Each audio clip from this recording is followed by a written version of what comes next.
Hey, yo, what's good, what's good, what's good? Welcome to Reflections of a DJ, the R.O.A.D podcast presented by DJ City and Beat Source. Rest in peace to DJ Never, Never Forever. That's our brother. I am one of your hosts, DJ Crooked. We have invaded the Sound Collective here in New York. We got two special guests here. Today, we're diving into a movement that's been shaking up the dance music scene, a movement that's been putting South Asian culture front and center in electronic dance music. They've been blending rich South Asian sounds with deep emotional house and techno beats. You know, they created their own new subgenre called Indo House. They created their own lane with a sound that feels global but rooted in Desi culture. They didn't wait for anyone to co-sign. They started a label, launched their own parties. They started throwing their own events in 2022, from 200 capacity functions to now, I don't know, like sold out 6,000 person venues worldwide. They've sold out Brooklyn Mirage, launched global tours, and performed at Coachella for the first time this year. We're honored to have him here. Please welcome the founders of Indo Warehouse, Kahani and Kunal Merchant. Thank you guys for coming through, man. Oh, thank you. That was a great intro, man. Yeah. Appreciate that. Man, I was like, check. Okay. I probably missed some things, but we're going to talk about it, right? We need to take that and use that for our bio. That was great. Yo, thanks for coming through, fellas. I Thanks appreciate it. us. So I want to know, y'all are both from New York? Or no? Kahani, you're from New York. Yeah, born and raised. Born and raised in New York. Kunal? I was born and raised in Texas. Texas. And but I've been here. This is actually my 20th year living in New York, so Okay. might as well. And we have a connection. Yeah, absolutely. So you know DJ 11, Joe. Yeah, it's one of my best friends From It's the Rub. from the Rub, the And legendary Rub. we've actually hung out We've hung out. at We've hung out. like Thanksgiving pot dinners, I think something potluck like dinners. that. Yeah, I think in it Brooklyn. was one of those. We probably have a lot of mutuals. You know, whether it's Joe, DJ 11, whether it's MoMA. You know, I was lightweight on the outside of the scene that you've been thriving in for a long time, and just being a promoter and a DJ here in New York, I've booked a lot of really amazing DJs, whether it's DJ Scene, whether it's man, all these names are now fleeting me while I'm on the air, but I've been a fan of the open format DJ culture for a long time. Right. Kunal, you kind of came up in the New York nightlife scene. Yeah. Since the early 2000s when Early you came here from 2000s. Texas? That's right. And you were That's right. DJing in Texas as I well? was DJing in Texas. I went to school in Austin, so I was in college at UT, and I moved out to New York to work in advertising. And I mean, I've been DJing for so long, I can't remember when I started, but it's my passion. So I waited a little bit to figure out how I wanted to do things here in New York, and then I started doing parties here in New York. And the first party I did, I found a strategy where I would do after parties to big hip hop shows. So the first party I threw in New York was an after party for Common. Common performed at Central Park. And what I did is I booked his DJ Dummy, and I had DJ 11 play on that, and I had different people, and I just did this strategy throughout, and I had some amazing experiences with that strategy because it worked. Because what happens is when you do an after party and you book the DJ, there is a 50-50 chance that the artist will come out to the show. Right. And so Common would come out to our shows. I mean, I took this strategy, did it in Austin while I was in New York. So I had MIA. We did after party for Kanye. He didn't come out. But like just a lot of crazy shit here, and got to experience a lot of really cool artists, working with a lot of artists like Talib Kweli, Pharoah Monch, all these people.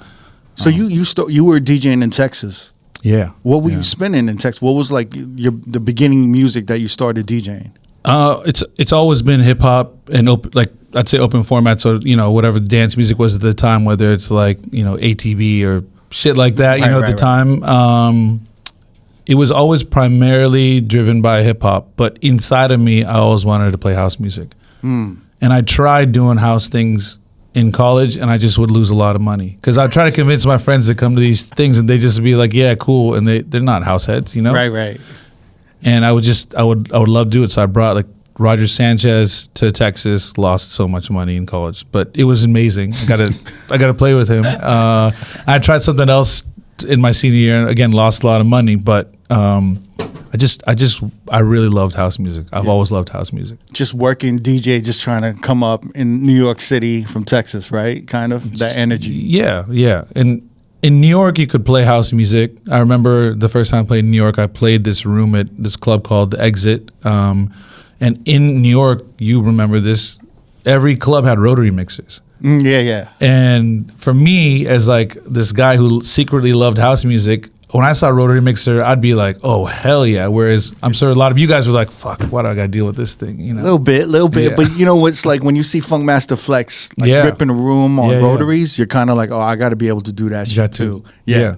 I mean, so you're deep rooted in in the 2000s nightlife, kind of coming up, kind of building your own way with these after parties. Yeah. And Kahani, you're born and raised in New York, but you didn't kind of start out DJing. No, not at all. I mean, I got interested in DJing when I was in high school, mainly because my connection to music has always been rooted in my love for Indian music. But growing up here, obviously, like, I was a huge hip-hop head when I was young. Right. Punk rock, like Blink-182, Travis Barker was like everything to me. Because I used to play drums and I learned piano for 15 years. So I was a musician, but DJ culture the only time I saw DJs were at weddings, like growing up. Like, I'm talking pre-college. Mm-hmm. So when I was in high school, we had in our high school like a culture society where all the Asians, South Asians, etc., come together for one night to celebrate because we're like, 1% of the school. And that night, it was 9th grade, this guy came in named Rohit, and he had decks. He had these like Denon decks, and he had a crate of CDs, and I was just watching him, and I'm for the first time hearing music that I had never heard before. It was Punjabi music, but with like now I would classify it as like UK breakbeat style. It just had sound that I hadn't heard before. Usually I heard traditional Indian music. This was like, whoa. Why isn't this more popular? Right. Where did this come from?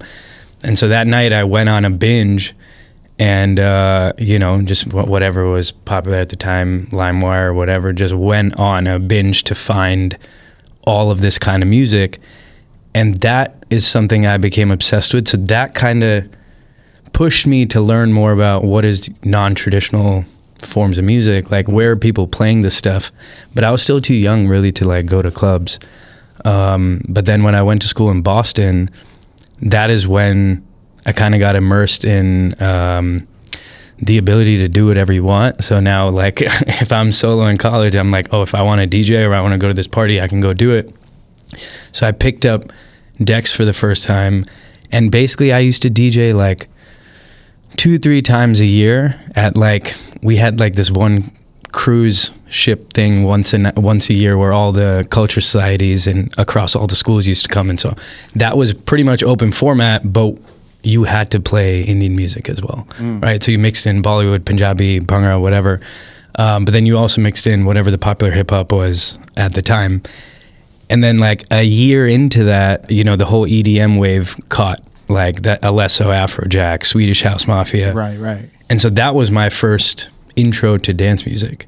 That's that era of electronic music. So that's the stuff that we played everywhere. That's when I started going clubbing, and that's what all the clubs would play. So that's when I first got introduced to it. But throughout any of that, like I never really thought that I wanted to be a DJ or the art. I didn't even think of the art of DJing, right? Like the art of DJing to me at the time was like, if you can scratch, that's a skill. That's some crazy skill. But outside of that, I was like, I wasn't thinking about what it takes to, set up crates and put like how to operate a room, because I wasn't in those rooms.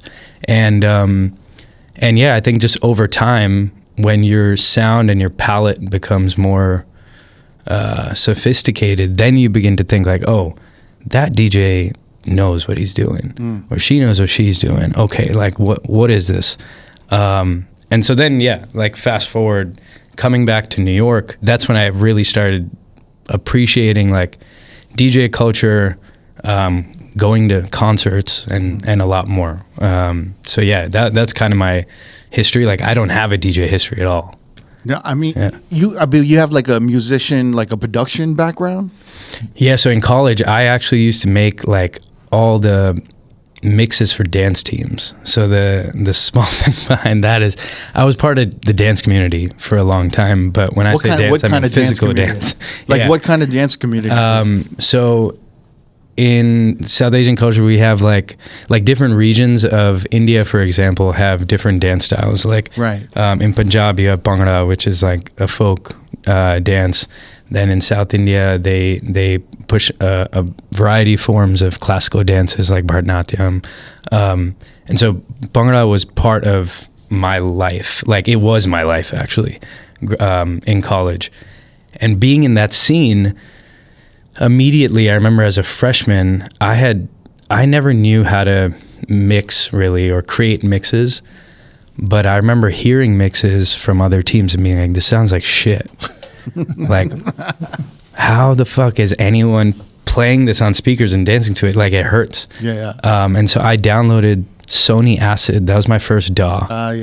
And I just went to town learning how to mix. And I remember my freshman year, there was someone else mixing our Bhangra team's like mixes. And I remember being like, I'm not trying to compete, but like my shit sounds good. Like, just listen to mine. And that was kind of my way in to be like, yo, like my shit sounds clean. Like let's try this. And that kind of took off. And so multiple teams used to hit me up like, hey, can you make the mix? And so my DJ name at the time was Armani because my actual name's Armand. So yeah, that was like, and I had a producer tag and everything like Armani, and he used to go.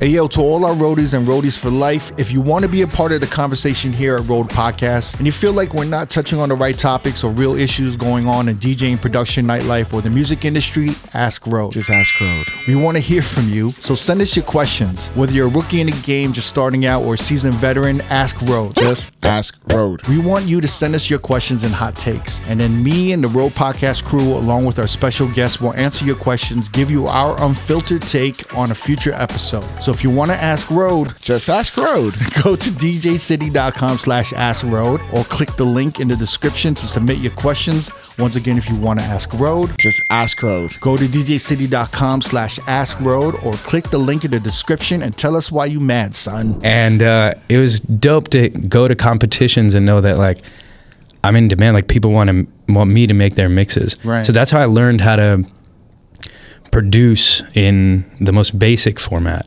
But then that just kept going, and it turned into an obsession where at some point, years later, probably like when I came back to New York, that is when someone introduced me to Logic.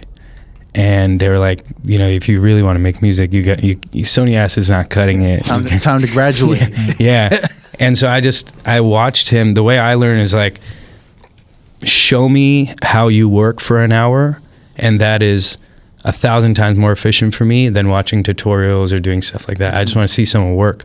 And then if I like it, I become obsessed with it. And usually I just go to town and sometimes become better than them.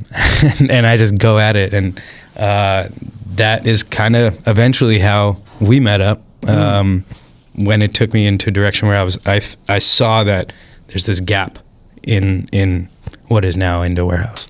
Wow. So wait, you were doing these dance competitions? Was it like kind of like, I don't know, like a Bring It On kind of thing, where it was like just different teams? You can look at it like that. And then the mixes you were creating were just like the songs had to change, they had to build up. Yeah, they were just like 100%. They had to amp up. You added effects. You added like everything. Yeah. And it had everything from, I remember, put some Fat Man Scoop in there or not? Yeah. So you were doing all that. You were basically making like high energy, high power mixes for like it was all about whenever you mixed in hip hop, for example. It was like, I remember when Waka Flocka dropped in the middle of a Bhangra mix, like everyone lost it. So you were making these like mashup mixes. I mean, it's all about crowd reaction, right? So like some of our competitions, like in Boston, 3,000 people in the audience, and it's packed, and you just have a stage and you have 7 minutes to put on the best routine. You're being judged by like people who have credentials to judge you, and there's teams from all over the country, all over Canada, the UK, but eventually, like, what I learned in that, coming into the scene we're in now, I remember our first few shows, and even when we, did Coachella and some of the big shows we've done, people have asked, like, do you get nervous? Even Kunal asks me sometimes, like, before shows, do you get nervous? Do you get nervous? And there's a clip in our doc where you asked me that. And, like, nervous is never the first thing that I think of. But that's probably because I was conditioned for 10 years to be on stages for dance comps, right? So even though I wasn't a performing DJ, I was on stage for 10 years. So, like, being in front of people on stage is, like, that's the least thing I'm nervous about. I just want to make sure that the people in the audience are understanding what we're doing and they're vibing with it, and, like, how do we grow from there? Oh, so wait, so how did you guys meet exactly? He slid into my DMs.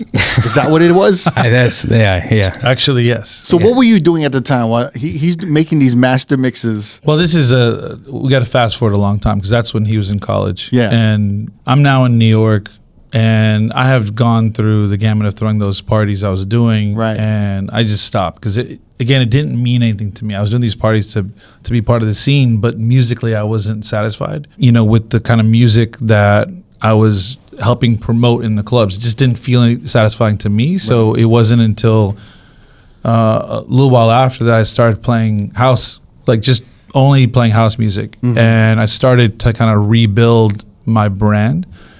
Around that time is when he just randomly reached out to me. And he was like, hey, I'm throwing this thing. I would love for you to come through. And I look at his profile. I'm this Indian guy who has 10,000 followers. And I think at the time I had like maybe 1,500 followers or something. So I was just like, yo, who is this guy? I've never heard of him, but he's got 10,000 followers. Like, it must be someone. I don't know, but I'm curious, But I was like, cool, thanks. And I had no intention to go to this party. I was just out that night with my friend. I'm like, hey, this guy put us on a list. Like, let's just swing by. It was at the DL. Yeah. And it was at the DL. Yeah. Wow. In LES, Yeah. right? Yeah, the rooftop, yeah. And so, ironically, we're like everyday people started doing their first parties. But I went upstairs to this thing, and I look around, and it's like 23 to 25-year-olds running around, and I'm like, this is crazy. This is hectic. Like I was not really feeling it. And what was the crowd? Was it pretty diverse? All brown. Okay. All brown. It's like, okay. Which in my mind at the time, like I wasn't interested in doing another South Asian thing. We'll back up and give you a little context there. But for now, I left the party after 10 minutes. What was your intention in DMing him? How did he get on your radar that I have to DM Kunal? Yeah. All right. So, like, whenever you start an idea and you're so confident in it and you're looking for feedback. Yeah.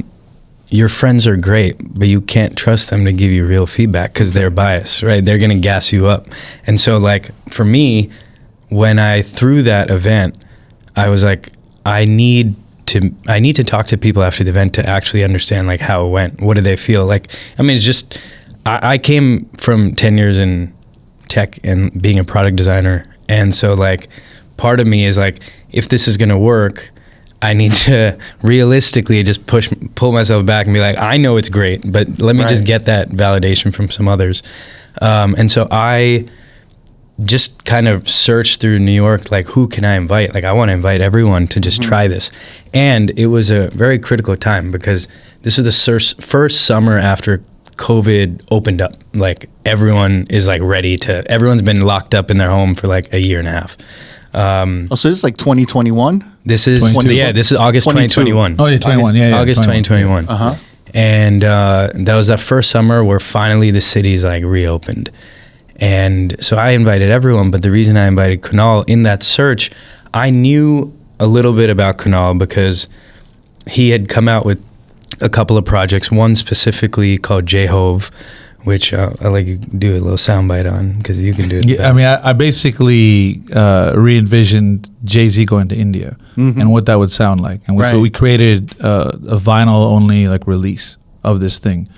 And so I put that out because that's kind of stuff that was interesting to me at the time. Like, if I'm going to create something unique, it's what's the story? And we built the whole thing. So it was like a 6-track vinyl release that we put out. And what was it exactly? Just kind of like we just took various Jay-Z songs and basically literally imagined if why would Jay-Z go to India? What was this story? This is like pre like Jay-Z now. This is like early days. Like what drove him to go to India? And I had just taken a trip to India where I bought all these vinyl from this guy over there. And so we went back, we sampled. It was a hip hop piece. When did you drop that again? In 21. 21. Yeah. I still have some vinyl. So I'll hook you up. I mean, and the rollout was sick. I mean, from a third party perspective, like that's how I found out about it, right? Like I didn't know him. It actually just crossed my probably Instagram or whatever. And I remember immediately being like, what is that? And so when something catches my eye like that, I'm like, there's something special here. And it's literally like the vinyl cover is like Jay-Z illustrated in a way where he's wearing like Indian, like a kurta, which is like Indian clothes. And immediately you're like, what is this? And the way it was presented online and how you could check out and stuff was really cool. So anyway, so I'm like, okay, well, Kunal is behind this. Let me invite him. And I remember... I don't remember if he said like, yeah, I'll come or whatever. It was kind of like, maybe he'll come, maybe he won't. And he did, but then, something happened. Yeah, so then I go back to what happened. So I leave after 10 minutes. I'm like, this is not what I want to be part of. Not that he was asking me to be part of anything. I was like, this is not an experience that excites me anymore. So I'm walking down the stairs and I hear, like a house record being played, and then I hear someone on a mic. It seems like they're singing like in a classical Indian style on top of it. Now, mind you, I just saw a bunch of 25-year-olds. Right. And now I'm seeing something that doesn't sound like anything that they should like or would like, based on my own experience. So I literally stopped in my tracks. I told my boy, I'm like, yo, let's just hold on a second. Do you hear that? And I just walk back up the stairs, and sure enough, it was a guy singing on top of a house record. And I was like, this doesn't add up to me, because my experience of being a 25-year-old going to Indian parties does not add up to where this would ever happen. Why is this happening? Right. And I was just intrigued on like, why is he creating this now? And why is it being received? Right.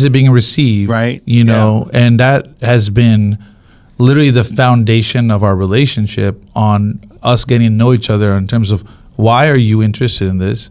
And then why am I interested in it, from two different perspectives, right? And so then shortly after, we got together and we just started learning more about each other. And again, we've known each other since 2021. It's a very short relationship for the fact that it is. Like we met that night. Yeah. Like I came down to the door. He must have, I think someone downstairs the experience we set up was like, we had greeters downstairs and a check-in, and so someone texted me saying, Kunal Merchant is here. Like I had flagged certain people to be like, hey, when they show up, please text me. Right. And so then that alone is different. I don't know anyone does that. That's crazy, So when he came, I like came downstairs and I meet him for the first time. I look up, I'm like, yo, what's up? Yeah. and I'm also like, oh shit, this is the guy who DM'd me. Oh, that's kind of crazy. He's right here. And so we met, which is great. And I think, so that's what got us to meet each other. And when Kunal rolls into a place, like, he's like, you're like the tallest motherfucker in the room. it's that, but it's also like, he has this like cool swagger about him, where like he steps in and he has the glasses and he's just like, yo. And when he doesn't know you, like, right, it's like, I mean, he's very kind, but it's also very brief, because, like, I mean, you just met the person. What are you going to say? Yeah. And so then I remember that whole exchange being like, yo, this guy is interesting. Okay, let's go upstairs. And so, I mean, so the next time we met and the subsequent conversations, I think is a good time to back up a little bit and to talk about the scene. Yes. Because this is I'd say majority brown party. When I say brown, it's South Asian. Party in 2021. Now, what a lot of people don't know is the South Asian scene, the party scene, has been thriving for a long time and still continues to thrive for a very, very long time. Now we're talking about New York. No, we're talking globally, but let's focus on United States, because that's what we know the best. All right. And so I'll give you an example. When he talked about his Bhangra competition, right? There's a massive competition in DC called Bhangra Blowout.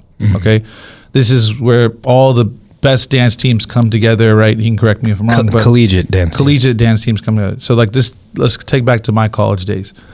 This is the East Coast thing where everyone comes together. Now, he as a dancer has a different perspective than me as a DJ, because at the end of these competitions, there are just massive after parties.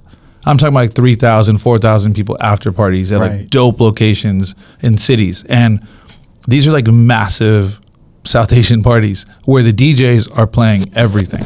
Yo, roadies and roadies for life. You already know that we rock heavy with DJ City. It's our go-to record pool to download the latest music, edits, and remixes for our DJ sets. So now, Road listeners can join DJ City for only $10. $10? Only $10. That's almost 70% off the first month. Make sure you scan the QR code or click the link in the description or go to djcity.com/offer/road to jump on this great deal.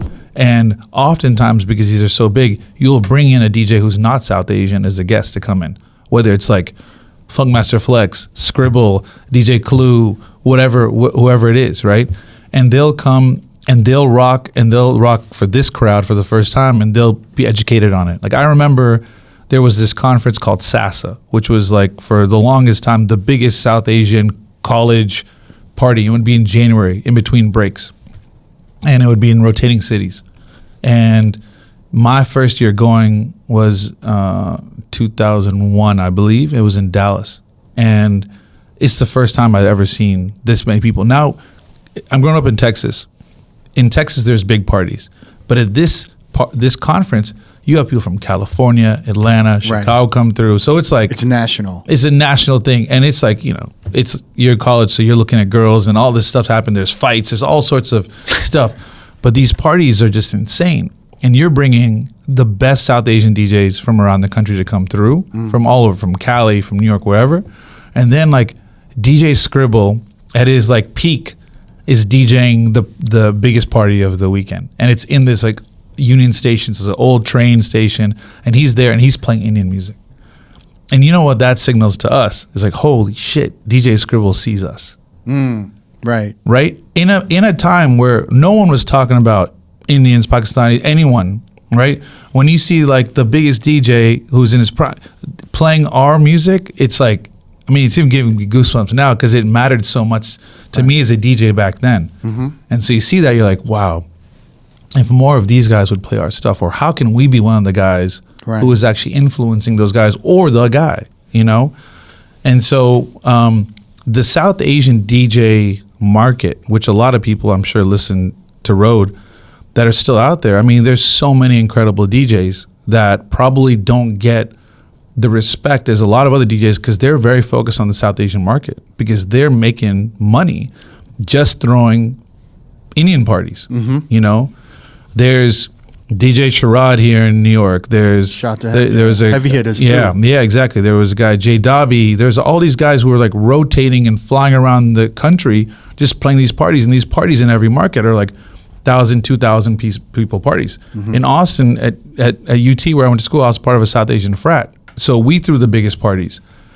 And I would be the one booking these DJs to come down and play with us. Like, the first party I DJed in college was 1,000 people. Like, and that's what got me hooked. In fact, I joined the frat so I could just DJ their parties. That was like my entrance. I was like, okay, I'm going to be part of this and this scene, you know? And so it's very interesting to see now this evolution and where we're at now, where there was a pivotal moment. I don't know what happened or exactly, I can't really call it, where these parties stopped being the predominant parties for people of our community. Now our people go to much more like mixed things. They're not going. But they don't even exist anymore. They exist in a very small pocket.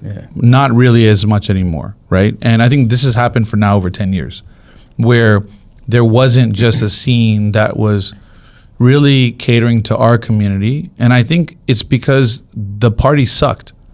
The people throwing those parties stopped caring about the experience, stopped caring about elevating the culture and community. They just cared about bank. How much money can I make? And, you know, it's really interesting, like music, partying, it's a part of our culture. If you've ever been to an Indian wedding, you know how we get down. It's like a lot of people, a lot of alcohol, a lot of dancing, and great music. It's what we do by a community level across the board, right?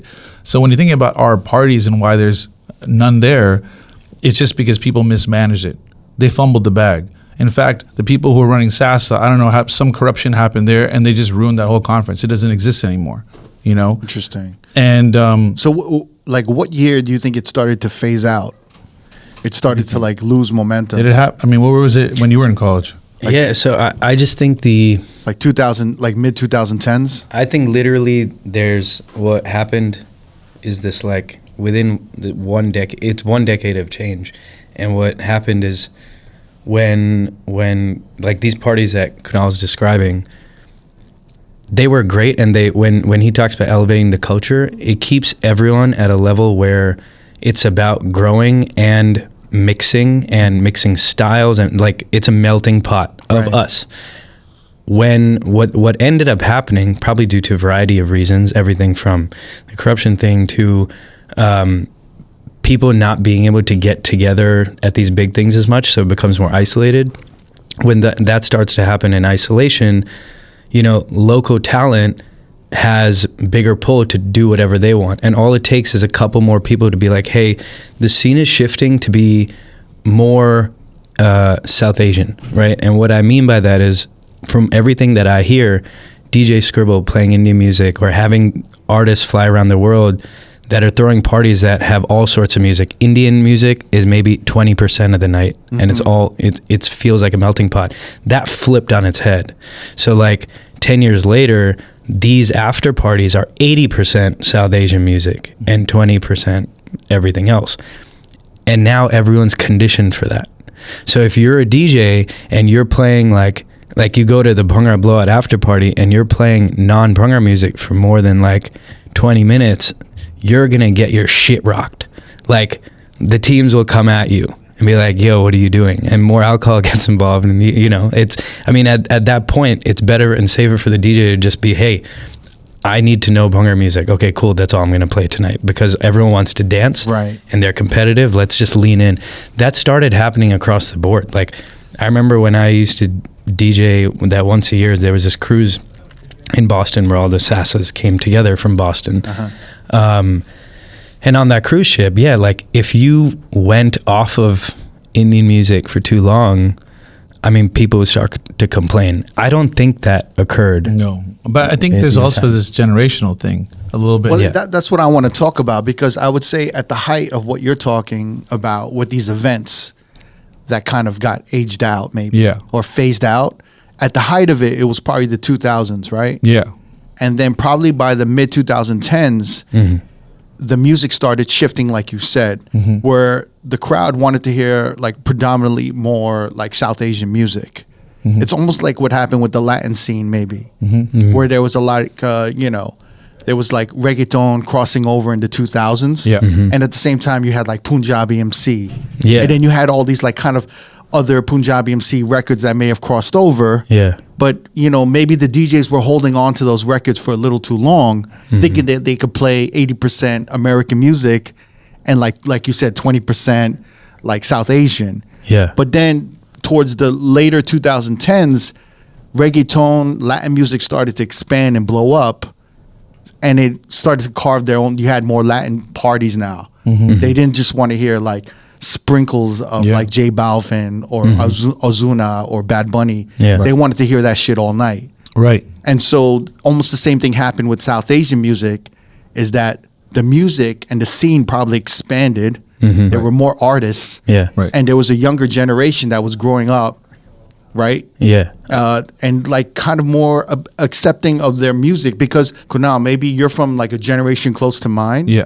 It's almost like we grew up in a generation that wasn't accepting of our culture. Exactly. I was just gonna say Right. that's you hit the nail on the head. So we grew up in a, like, you know, when you were coming up DJing, you probably wanted to be in a bottle service nightclub, and you probably felt that you had to like conform to what, That's right. you know, the what mainstream America wanted, or like what the white bottle service clubs wanted you to play, right? Yeah. Which is like, I remember when I started DJing, and I was like, I got a Vegas residency, and I talked to my uncle, and he's like, he thought I was DJing for like Asians. Yeah. And I'm like, no, I'm DJing for like white people, black people. I'm DJing for everybody. Yeah. And he was just shocked. He's like, wow, they let you in. Yeah, exactly. And it was like, what? And I never thought of that because like, I was like, holy shit, I am a Korean DJ in New York playing at like the top bottle service clubs like PM, Kane, Marquee, One at that time. So it was like, oh shit, I guess that's a little unheard of. It is. Especially during the times of like Mark Ronson, Stretch Armstrong, of course. You know, like all these other kind of other DJs that were out. But yeah, I mean, like, so I want to kind of talk about this and your experience in the 2000s. And then I feel like your generation didn't have any of those inhibitions at all, where they felt like they needed to conform. You didn't feel like you needed to like, oh, I don't want to seem too like, you know, South Asian. Like I want to fit in. You know, like our generation, Kunal, it's like you almost had to like suppress a little bit of your culture. Like even our parents kind of taught us like, yo, give us like American names sometimes, you know, and like suppress it because they want you to fit in a little bit more. There's like a huge, in between the two generations, there's a huge shift in accessibility, right? I mean, like when I was growing up, quite literally, like by the time I'm in middle school, high school, like the internet has given us everything we want, like, and more. And so when you want to tap into culture on your own, you can go find it. Yeah. You don't have to, it's not in a void. Like that's what I think. Like if I go back to when I was 5, I was limited to the small CD rack of that's in my parents' house. And like, you know, that cabinet, that's it. I can't find anything else. But later on, I imagine that like when I wanted to find Bollywood music, I would get it. It'd be on my computer. I could listen to it whenever I want. Then the craving begins to happen where I'm never in a room that this gets played in. I love it, but I hear it in my headphones. Yeah. And so now there's this shift where I'm like, oh my God, there's a Indian party. Yeah, I want to go there because like all my people will be there. And I grew up in a predominantly non-South Asian, predominantly white. Like I was one of 7 brown kids in my school of 3,000. Yeah. So oddly enough, I think everyone always says like, shouldn't you have probably like shunned your culture because like everyone around you was white? And for some reason, luckily I didn't. I don't know why. But yeah, I mean, I was able to get that at home, right? Like I imagine that was different for you. I mean, home, my parents are always proud of our culture. And because of them, I had visibility into a lot of different things, music, arts, etc. But they had a hard time because we would resist so much because of what you're talking about. Like when you think about it, I grew up in Texas, and I don't think it's just limited to Texas. I don't want to put any sort of negative thing on the South per se, because I think this was impacting kids from all over. But yeah, we had to try to fit in. We wanted to fit in. You know, when you think about so many facets of our life, seeing an Indian person was never regarded as cool. And if you think about any time you would see an Indian person on TV, it was a caricature, literally Apu, or like different characters in like Head of the Class and other shows like that. Right. These guys were like foreigners, or there was some stereotype that was being portrayed of them. They weren't deemed cool. Now, it is what it is, and I think again, like it's not our parents' fault that we fought against it. Our parents would tell us, "No, you are cool," and look at this. And I remember my mom in like 4th grade came into a whole presentation on India in front of the whole school and was so proud. And I was like, you know, low-key embarrassed, like a little bit, you know, just being like, "What will people think about me?" You know, and it's funny. There's all these different clips of how other cultures view Indians in a cool light, but that wasn't always deemed that way when we were growing up. And so, yeah, there was a natural resistance to us. At the same time, because of our culture and our parents and our families, you couldn't escape our culture. So it's part of your life, regardless if you wanted it to be there or not. And I'm thankful for that, because when you have this underlying education and awareness of it doesn't leave you. Right. It just grows when you need it to grow. It's always there, and you can go back and be like, oh, I remember this, I remember this, I remember this feeling, right? But yeah, it's been a big part of, you know, how I got here, and it's been an evolution. In fact, when I moved to New York and started throwing parties, because I had done so many Indian parties, South Asian parties in college, I made a pact. I'm like, I'm not going to go to New York and do that and just try to fit in with all the other brown DJs. I want to do something to stand out, to break free. Mm-hmm. And like you described, you know, when you were playing these clubs, as a Korean, I can even look to you and be like, yo, that's dope. He broke through, right? I had probably the same list of DJs that I looked up to. I used to go follow Mark Ronson whenever he would play, and I'd go to Table 50, and I'd go to all these shows, and of course AM and all these guys. I just obsessed over that type of DJ culture. So of course I wanted to be the brown kid who broke through, right? And plus we didn't have the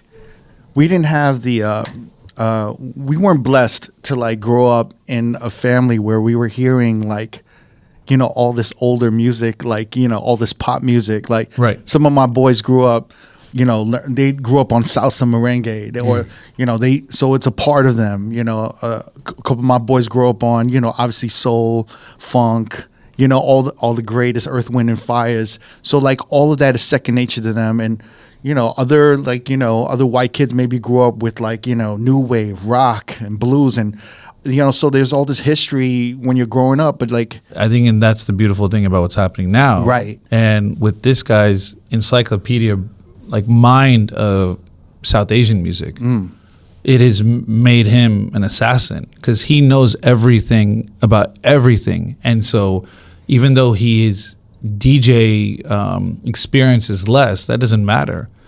A selector is a selector. You know exactly. That's why, like, he'll play things and the crowd, I mean, it doesn't matter if it's old or new, the crowd knows it. And his ability to like drop an acapella at the right time, it just turns the crowd into a frenzy. I wouldn't even know that because, again, when my parents are playing this, I'm tuning it out, you know? Right. And what's wild is what's happening now for us is making me appreciate our culture so much more. I'm able to now watch Bollywood movies without cringing. You know, just watching them and being like, this is actually pretty badass, you know? Right. And look, there's parts of our culture that I didn't shun. You know, I think my parents are really into classical Indian music, and I've always appreciated parts of that have been, you know, part of who I am now. Hey, yo, what's good? This is the R.O.A.D podcast, Reflections of a DJ. We're here in New York City, and we have invaded the Sound Collective. Now, I want to explain what the Sound Collective is. I got my man Lefty from the Sound Collective here. Lefty, thank you for having us and hosting this beautiful studio for us. Exactly what is the Sound Collective here in New York? Modern, state-of-the-art facility with tons of production gear. And one side of it is you can be a member and you can come here and pay monthly to use the rooms and the gear and sign out time and our space. We have a state-of-the-art studio. We have all these production stations, DJ stations, instrument practicing rooms and such like that. And you also like teach. You have like classes and sessions, right? We have intensive programs, short-term programs that people can come and take Saturday classes on DJing, production. There's like kind of a community building within where there's like DJs, producers, musicians. Up and coming producers, people honing their craft and learning, and DJs and all these things. And they come here and practice, and we have all the new gear, so they come and check that out and get familiar. And a lot of DJs will come in from out of town being like, let me get a day pass so I can just get a refresh on the 3000s and the V10. And what's great is that a lot of our guests, everyone from like Clark Kent to the technician to like Camilo, they come in here and they're just like, holy shit. You want to play with all the gear, man? Yeah. I didn't even realize this, but you guys have like studio spaces where people can do live streams and they can do their Twitch streams here. Yep. We got a whole green screen set up already, multicam, full on switcher. Like, we also do a lot of events here. We're bringing a lot of outside talent, organizations. We got a big event coming up with DJ City, Beat Source, and Serato. That's part of our family. Yeah. We did a big one last year with them. We got another one coming up. For our listeners, is there any way we could hook them up with a deal, or, you know, like if they put in a R.O.A.D podcast code? Yeah, tell me about it. What else do you have in vision for this deal? It sounds like we're well on our way. Why don't you tell them? You're working with us where they can type in a code for like R.O.A.D. Yep. And they'll get a month free, right? Yeah, on our online platform. We have a whole online platform with like masterclass style education. Nice. Different categories and everything, instruments, drums. I mean, and then we have these things that we're launching right now called Pro Paths. So you can choose, like, if you're a producer, you can take the Ableton Pro Path, the Logic Pro Path, you know, Serato Studio. So it goes through a wide variety of knowledge besides just stuff in that skill set and discipline. So our road listeners, if you're in New York, you can check out their facility. You can do a day pass, a week pass, a monthly pass. You can check out their site. You have access to all their education online. Soundcollective.com. We also have a YouTube channel that has some of our content from the educational courses, and all of our events are live streamed and put up there. I hope we can come back here and use your facilities again. Looking forward to it. Shout to Lefty and the Sound Collective. Thank you so much.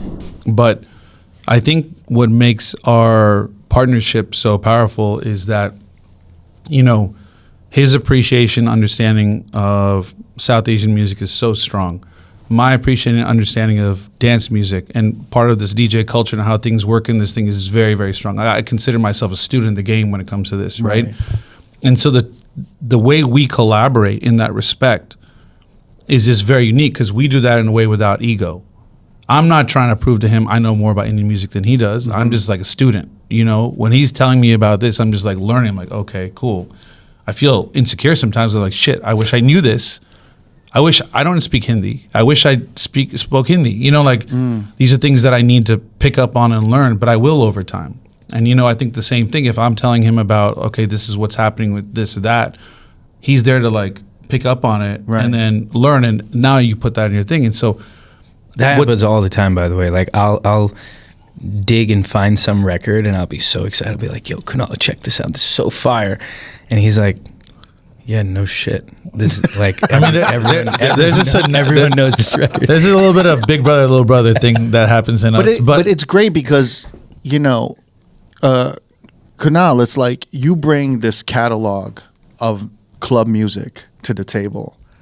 And Kahani, you bring like all this like South Asian folk music and everything to the table, right? Plus your dance background. But also you're seeing like a freedom that Kahani has that you've never seen before, right? Oh yeah, it's made me better. Right. So it's like you almost it's like you would never envision that freedom unless I think you know what I mean? Yeah, 100%. We talk about that sometimes because, you know, over the course of the last 3 years, now that we've done shows around the world, we've gone to shows, right? When we go see an artist that we love and respect, like Kunal be talking and tell me something, and so there's been moments where, you know, naturally, because of my background and Kunal's background and love for that side of the music and where I'm coming from, there's multiple moments where assumptions are made, and either one of us is on the other side being like, but why?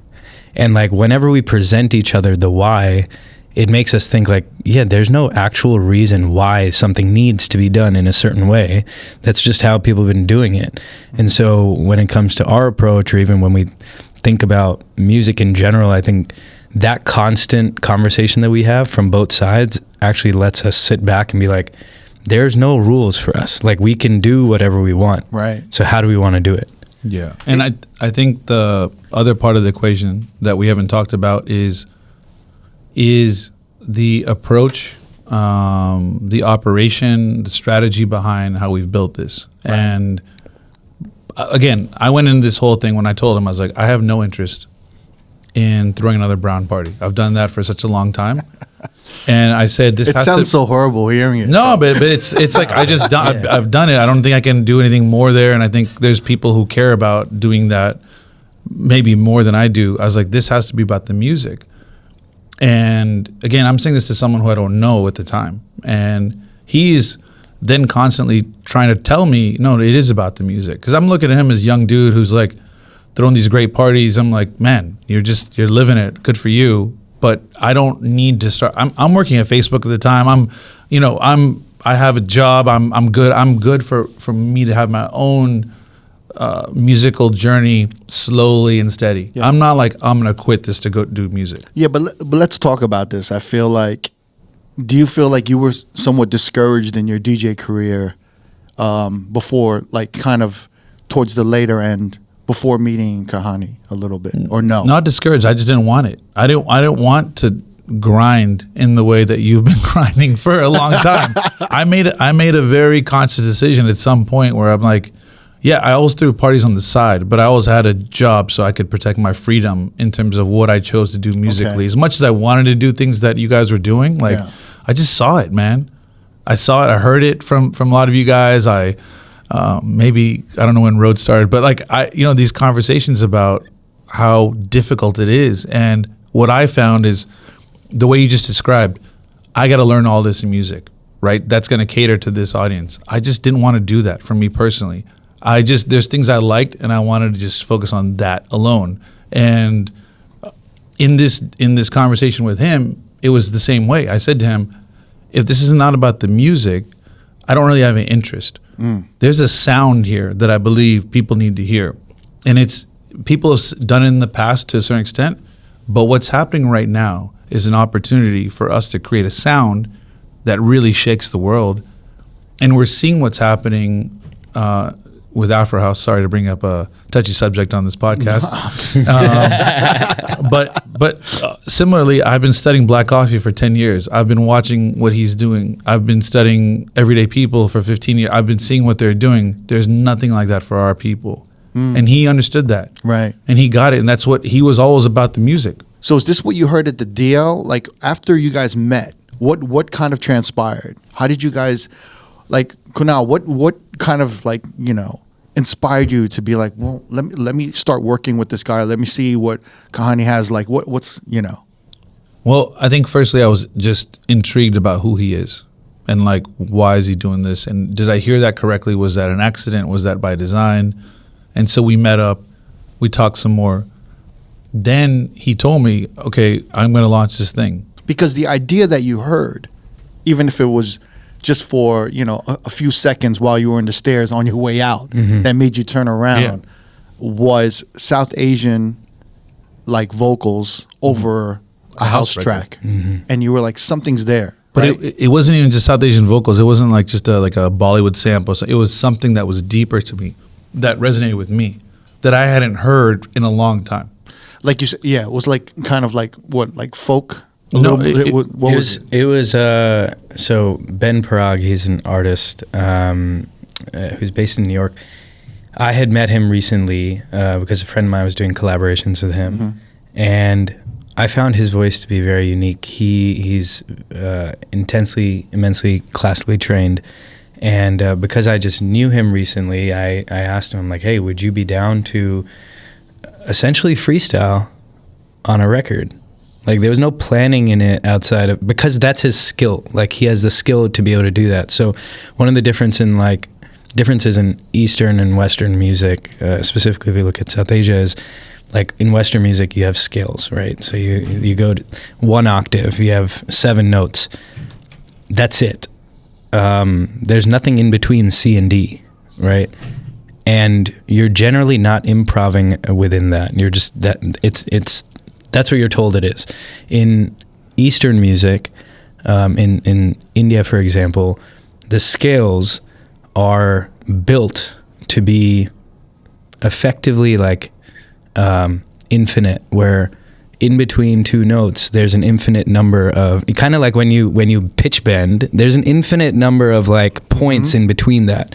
And so in classical music in South Asia, the beautiful thing is that scales are meant and built to be or turned into rags, which are basically each rag is like a framework for you to riff off of. And so there's different rags. And so Ben, what he was great at doing is like he'd hear a record and he'd hear what the sound palette is, and then he'd be kind of in his head probably like automatically match it with a rag that he's comfortable with, and then he would just go off. So it's like an improvisation, right? Fully, yeah. Like almost like jazz. Yeah, where it's never, right? Very much so, yeah. Wow. Yeah. And so that is what occurred in that moment that we're talking about, where he came back up. Ben was on the mic and he was doing that. And I remember specifically, it was this moment where, that party as well as the next one, like those 2 were effectively test events for this early stage idea. And so there were 2 events like that. And I remember even then there was this feeling that we were like, we can't go too deep. And I don't even know what too deep is, right? Because I don't come from the electronic dance world. I only just got hooked onto it like a year and a half ago because I had moved to Tulum during COVID. And what's good, everyone? This is Neek from Reflections of a DJ, the R.O.A.D podcast. Whether you're just discovering the R.O.A.D podcast or a day one listener, if you've been loving the content or want more, here's your chance to support the pod. Get closer to the action and unlock exclusive content by joining our Patreon. This is for loyal listeners who want early access to new episodes 3 or 4 weeks ahead, your name in the credits of every video episode, and access to our exclusive R.O.A.D edit packs. Now for the hardcore supporters, we've got our tier 2 R.O.A.D for Life subscription for just $10 a month. This is an all-in package. You'll get everything from tier 1 plus a monthly bonus episode, early access to our R.O.A.D 10 and R.O.A.D Talk interviews, behind the scenes content, our In the Crate series, along with exclusive unreleased content. This is your chance to support the podcast and get more of what you love. Join the family today at patreon.com/R.O.A.D podcast. Check the link in our descriptions. We appreciate you. Let's keep this journey going. I had just gotten tossed in the deep end of like beautiful sound on the beach, and it was this world. But before that, I had never even heard this stuff before. So in that moment in Mexico, I remember hearing it, and in front of me, I just see, thousands of beautiful people and a beautiful beach at night and environment, and I'm hearing, a deep house record. And then in my head, I just start singing. I have this like habit of I hear a beat, I just start singing like a tune, right? Kind of something that comes to mind. And so I started singing this old qawwali from Nusrat Fateh Ali Khan. And that's that moment where I was like, that's cool. Someone must be doing that. It's most ideas are not novel ideas. Right. And so then I went on a hunt to find artists who were doing it. And there were a few, but they weren't doing it like this. Like the sound was pretty different, and it honestly just sounded super niche. Like it didn't seem accessible as much as like a deep house record would be. So then when I was like, okay, no one's really doing it, then I tried to convince some artists to do it, and everyone was like, I don't want to be boxed in. I don't want to. If I go down that route, I'm going to be too brown. If I'm a DJ or producer, I want to be able to do whatever I want. I'm like, okay, that's fine, but there's an opportunity here, though. I do not see it. And I spoke to a bunch of artists around that, and no one wanted to bite.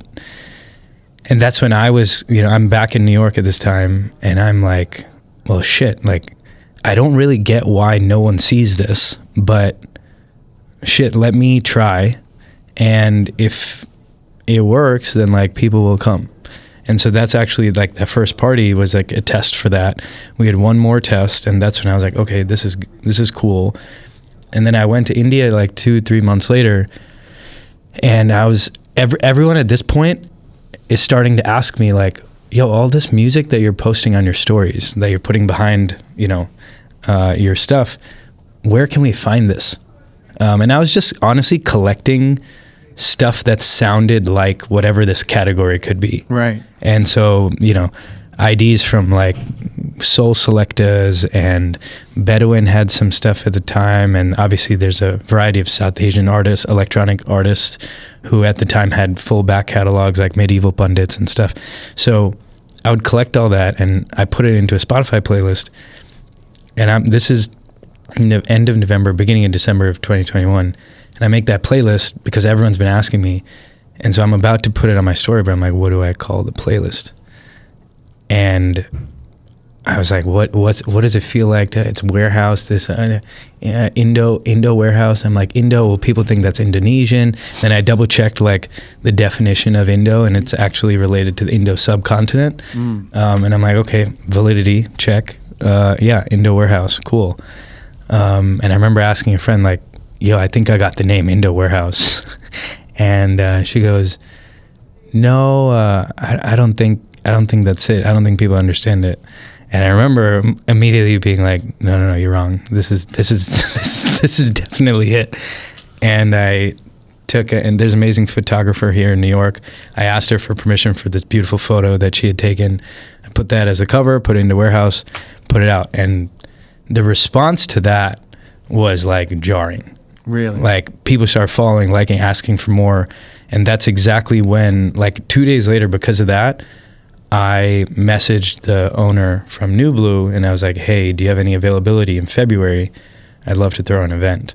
And then February 2022 is the first Indo Warehouse. February 26th, 2022 is the first Indo Warehouse party at New Blue. Wow. Yeah. And were you a part of that canal or No. I went, I attended. Mm-hmm. And I was also asking people, like people actually were asking me, like, have you heard of this Indo Warehouse thing? And that's what intrigued me. I'm like, how does he have buzz in the streets like this? This is crazy. Like people who are my age or, whatever. And I DM'd everybody. Like, but I went it was to, like friends of friends. It wasn't like this weird thing. It was like it was this around this shroud of mystery. Like, what is this Indo Warehouse thing? And so he had told me come through. So came and experienced it musically again. It was really, really good. And then I invited him to play with me at Ludlow House. I did a gig at Ludlow House. I was like, yo, why don't you just pull up, be my guest? I'd never seen some shit like this before. First of all, I told him, I was like, hey, you can add some people to the guest list because, it's guest list only for that, right? In 2 days, he had 300 people on his list. I'm like, bro, you can't invite 300 people. This is crazy. I'm like, you're going to take some people off. He's like, oh, okay. And what I experienced at the party, it was like Friday. I think the party was on Friday. At 10 p.m., like when it started, there was 100 people there.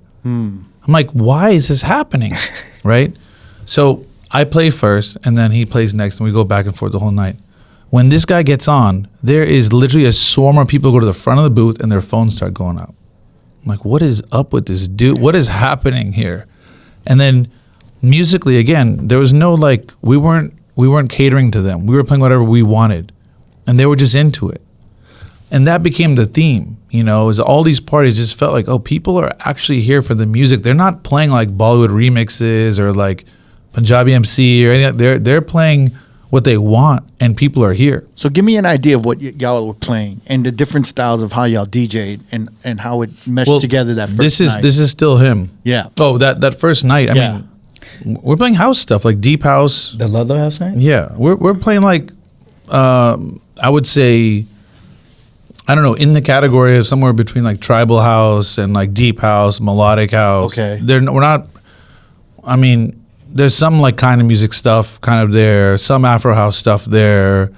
I had just been introduced to Themba like 3 months before that, so I'm just like, okay, it's just stuff that the sonic palette was just like interesting. But one note on the first Indo Warehouse, because like I think in the first few months there was a lot of intention around we can't go too deep. And this is coming from someone who's learning what deep means, because I hadn't come from this music world yet. But even I knew that our South Asian audience, primarily South Asian audience, it seems to be that they do not come from a dance background, a dance music background. And so if we understand that, then the whole thing is like, if we go too deep, they're going to be like, no, this isn't for me, right? Like we kind of have to like baby food them into this whole process. So I remember the joke that we always bring up about the first party is that, at the end of the night, in that last hour where we were just freestyling and playing, because and everyone's sets were over, I remember I played Pepas. And like Pepas is one of the most commercial tracks, incredible track, don't get me wrong, but you wouldn't hear that you wouldn't hear that Circo Loco. And I remember playing that because I was still learning like where's the deepest point I can take you before you begin to be like, what's happening? It's too much. Yeah. And so a lot of the first year was it was too in the middle, right? A little bit. It was too commercial. You felt like? I feel like it was this notion of like, okay, like every record for me, like every time I play a record for me, I have to play a record for you. And because you don't come from the music world that we're trying to build, we got to give you something that's recognizable so you're happy and you let us do our thing for another 5 minutes before we give you another piece of candy. And so over time, what that turned into is like 1 for 1 became like 2 for 1, and then 3 for 1, right? And then slowly, eventually, you just build your crowd where your audience is now finally there for the journey you actually were meant to take them. Right. You were like slowly educating the crowd. Yeah. And it's interesting because I initially thought, you know, the parties you were doing was automatically incorporating like South Asian sounds with like techno or house. It was. So we were making edits and things like that. I mean, there wasn't a ton of original production at the time, but there was. You guys are like literally creating your own genre, like subgenre, and then you guys started calling this Indo House. Yeah, by the end of that first year, I think it was clear that like that is the genre name that we want to go with. I mean, because we were like, you know, is the genre, people would ask, is the genre Indo Warehouse? Like they would actually say, oh, this new genre Indo Warehouse. And we're like, that's not necessarily what we want it to be. Like Indo Warehouse is our brand and the platform that we're building, but Indo House is a genre that's bigger than us, right? We are pioneering it, thankfully. Like, I mean, it's a privilege to be able to say that, but it is bigger than us. Like we actually welcome more people to build platforms and labels and such like what we're doing, because like right now we're the only player in the game. Yeah, let's talk a little bit about that. I think given where we started, there's a little thing that's happening outside of us, right? Yeah. So in that first year, that first party was 200 people. Every, say, month or other month, we would throw another party, or he was throwing a party. I joined in the summer officially, and the parties would double in size every time, right?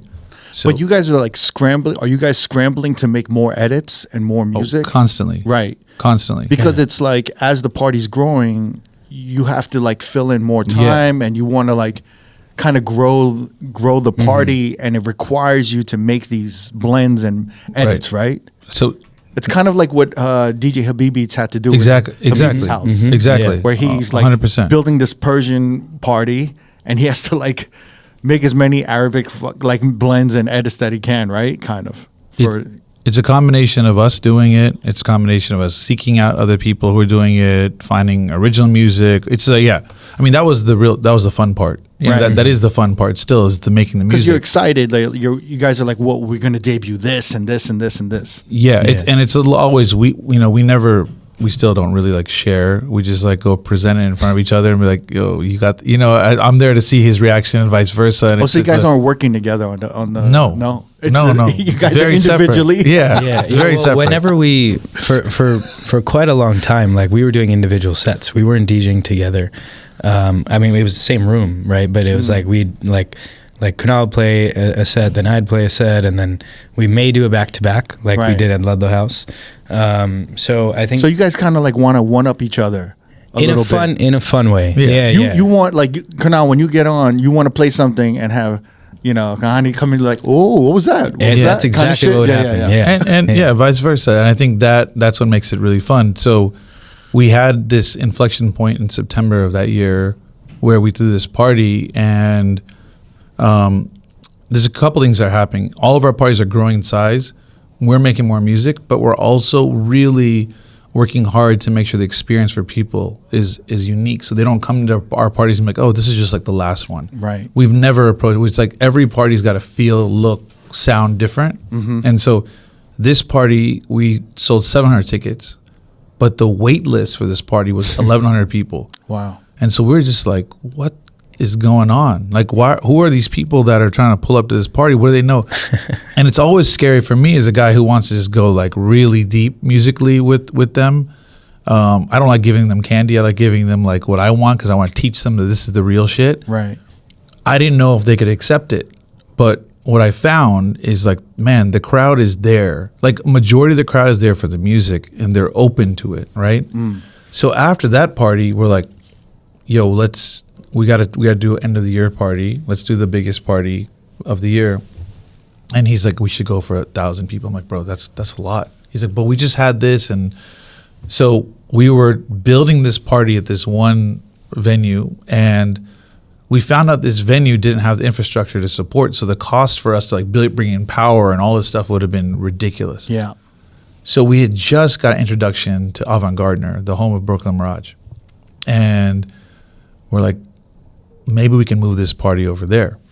So we moved the party, luckily, over there. And so to King's Hall. King's Hall, their smallest room. They're like 800 cap room, right? Right. And we were just like through the moon because, like, for me personally, my dream was always to play Brooklyn Mirage. Like, that was like number one on my checklist, to play Brooklyn Mirage. When that move happened, though, like, we had already sold about 550 tickets, I think, around there. And then we announced the move to King's Hall, and it was a wrap. Like, same day. Yeah, and so when we had gone to tour the place, they're like, "Hey, this is where you guys are going to be at. Like, let's show you Great Hall. Maybe one day in the future, you guys can grow to that." So we're like, "Oh, this is badass. Wow, yeah, we can't go there now." What's the capacity of Great Hall? 25 to 3,000. Yeah. Okay. Right. Yeah. So we to this point we make the announcement, and like within a week it sells out. 800 tickets are gone. No, literally 20. Oh, 20. Okay. Within the next day, King's Hall was sold out. Yeah. So we're like, this is crazy, and now you guys are barely like 8 months old. Right. Yeah. Yeah. This is October. That's yeah. insane. Yeah. And so we experienced this at the last part with the 1,100 person wait list. So we're like, this is going to be a crazy wait list, and people are going to be pissed they didn't get to come in. And so we're trying everything. How can we extend this room? Can we do different things? And then we're like, guys, can we move to Great Hall? And maybe we'll make the room a little smaller, but can we move to Great Hall? Right. And they're like, yeah, it's available. You can. So that party ended up being 2,000 people. Wow. So we went from 700 to 2,000. Plus our guest list. Yeah. Stupid guest list. It's amazing. So that party, like, we went all out. One important note for us as a brand, and also like it impacted me, is like that's the first time we played in a venue that had like live music venue sound. Like before that, everything was makeshift. And as someone who didn't come from a big like concert going culture, like I had been to 2 concerts in my life, and they were both at arenas. So it's like I don't know what good sound at these kind of venues sound like. Right. And I'm like, oh shit, our music is supposed to sound like this? Yeah. Right? Like I'm used to hearing them on normal, like just 2 monitors on like backyard speakers. Like, you know, like when we set up rigs at these other clubs, they weren't D&B or L acoustics. And so I remember going in there and being like, wow, like this is, I didn't know that this is how stuff is supposed to sound. So I'm like now introduced to a whole new sonic palette of like what we could be. Mm-hmm. I mean, we were like supplementing all of the clubs we were in. We're supplementing them with sound, so it'd be better. But it'd be like, oh, let's get someone to bring in like 2 tops, 2 subs, or maybe 4 tops, 4 subs. Now we're playing in a proper, like, arguably the best electronic music venue in New York, with the team and everything, right? We're like these 2 guys coming in. Now I have experience doing these things, but like at this level, again, I'm in my dream venue, so I'm just like a kid in a candy store. Right. And on the flip side, I'm like, I don't have those emotions. You know, like we talked about how like because of... Well, you have this innocence, right? Yeah. Where it's all happening. It's happening so fast. Yeah. And it's almost like it's happening so effortlessly. Well, I'm sure there's a lot of work behind it. But for you, it's just kind of, it's all like rolling out, like kind of as you have it planned and how you envision it. I mean, that's kind of Right? how I learn about the impact sometimes of what we're doing, because I can gauge off of Kunal's reactions, like, you know, that like when I know in stepping into that venue how much it means to him, I'm like, Right. okay, I really need to like soak this in, like what, you know, so I'm learning all those things on the fly. Yeah. So it's really interesting whenever those things happen with us. But also the gift and the curse of my reaction is like, I'm ahead, so I'm just like, if we don't do this right, you know, people won't respect us. Like the heads won't respect us. You know, I have that kind of in my head always, like, we got to do this right. We got to do it right for the culture. And I mean the dance culture. Like, we got to make sure people in this world who are seeing the best artists in this category, they view us the same way from the jump. And so how we operate, it was critical. And he always had the very, you know, aligned push on experience. So when I say we're going all in with this show, I mean, like, we're thinking about everything. Our whole thought process around any show we do is, from the moment someone gets out of the Uber and they walk to the venue to the moment they leave, they should feel like they're transported somewhere else. Interesting. And That's so, always been the vision. From day one. Always. From day one. Yeah. And you can watch our sets from this show and all of our shows that we put on YouTube. You'll notice the decor, the lasers, the like everything that from the jump, like we've never seen anyone do before. So you're looking at how the lighting is. Yeah. The visuals on whatever LED screens. We right? don't even, at this time, we were primarily against doing visuals because we didn't want people to stare at the screen. We wanted them to feel immersed in the dance floor. Interesting. You know, but we would invest so much in decor and like lighting and sound and making sure everything was really unique. And were you always incorporating like live instrumentation or the dancers as a part of the show? Yeah, versions of it. I think we evolved. Like what we did at Coachella, we've never done that before. Coachella is amazing. Yeah. What you guys did. So that show we had dancers, but they were more like some of the best New York club dancers. Again, we wanted to bring people into our warehouse-esque experience. But Kahani, you have like a background. You have relationships because of all the the Bhangra dance competitions you did. So you had everyone kind of at like right at your fingertips to call them up and just to be a part of the whole thing. I did. I mean, at that time, I'm crying just because I was coughing, not because I'm emotional, but I will get emotional. At that time, I think there was absolutely a desire to figure out how to incorporate dancers in the literal sense, like Bhangra dancers and such. But at that time, I think we also knew it was too early. So we had club dancers like Team Kitty Coalition. They came through and they've been great partners for us in our New York shows. But we did at that show incorporate for the first time, like in a grand scale, a drum. Nihal, the dole drums. The dole. So Nihal, he's an incredible drummer. I met him at my last Bhangra competition, where he played for our team, and he's this young buck who's like, I mean, he's established and built his own business of talent, like a roster of talent of musicians and instrumentalists that travel the world and do a lot of private events. And he's like head honcho. I mean, he's the guy you want to play dole at your party. He's the one man like entertainment system. And so luckily, with us being friends, I remember at that show being like, yo, we got to bring you out. You got to play dole. He plays tabla as well. So I remember at that show, we crafted this one moment where he played tabla, but like sometimes certain instruments are not easy to incorporate in a live setting between like, audio engineering and everything. So I remember at that show, he does the tabla segment and I look around, I'm like, fuck, like this didn't hit as hard as like I thought it would. Okay, shit. But then like 15 minutes later, 20 minutes later, we drop what would be one of our biggest records at shows, and Nihal comes out on the dole and everyone loses it.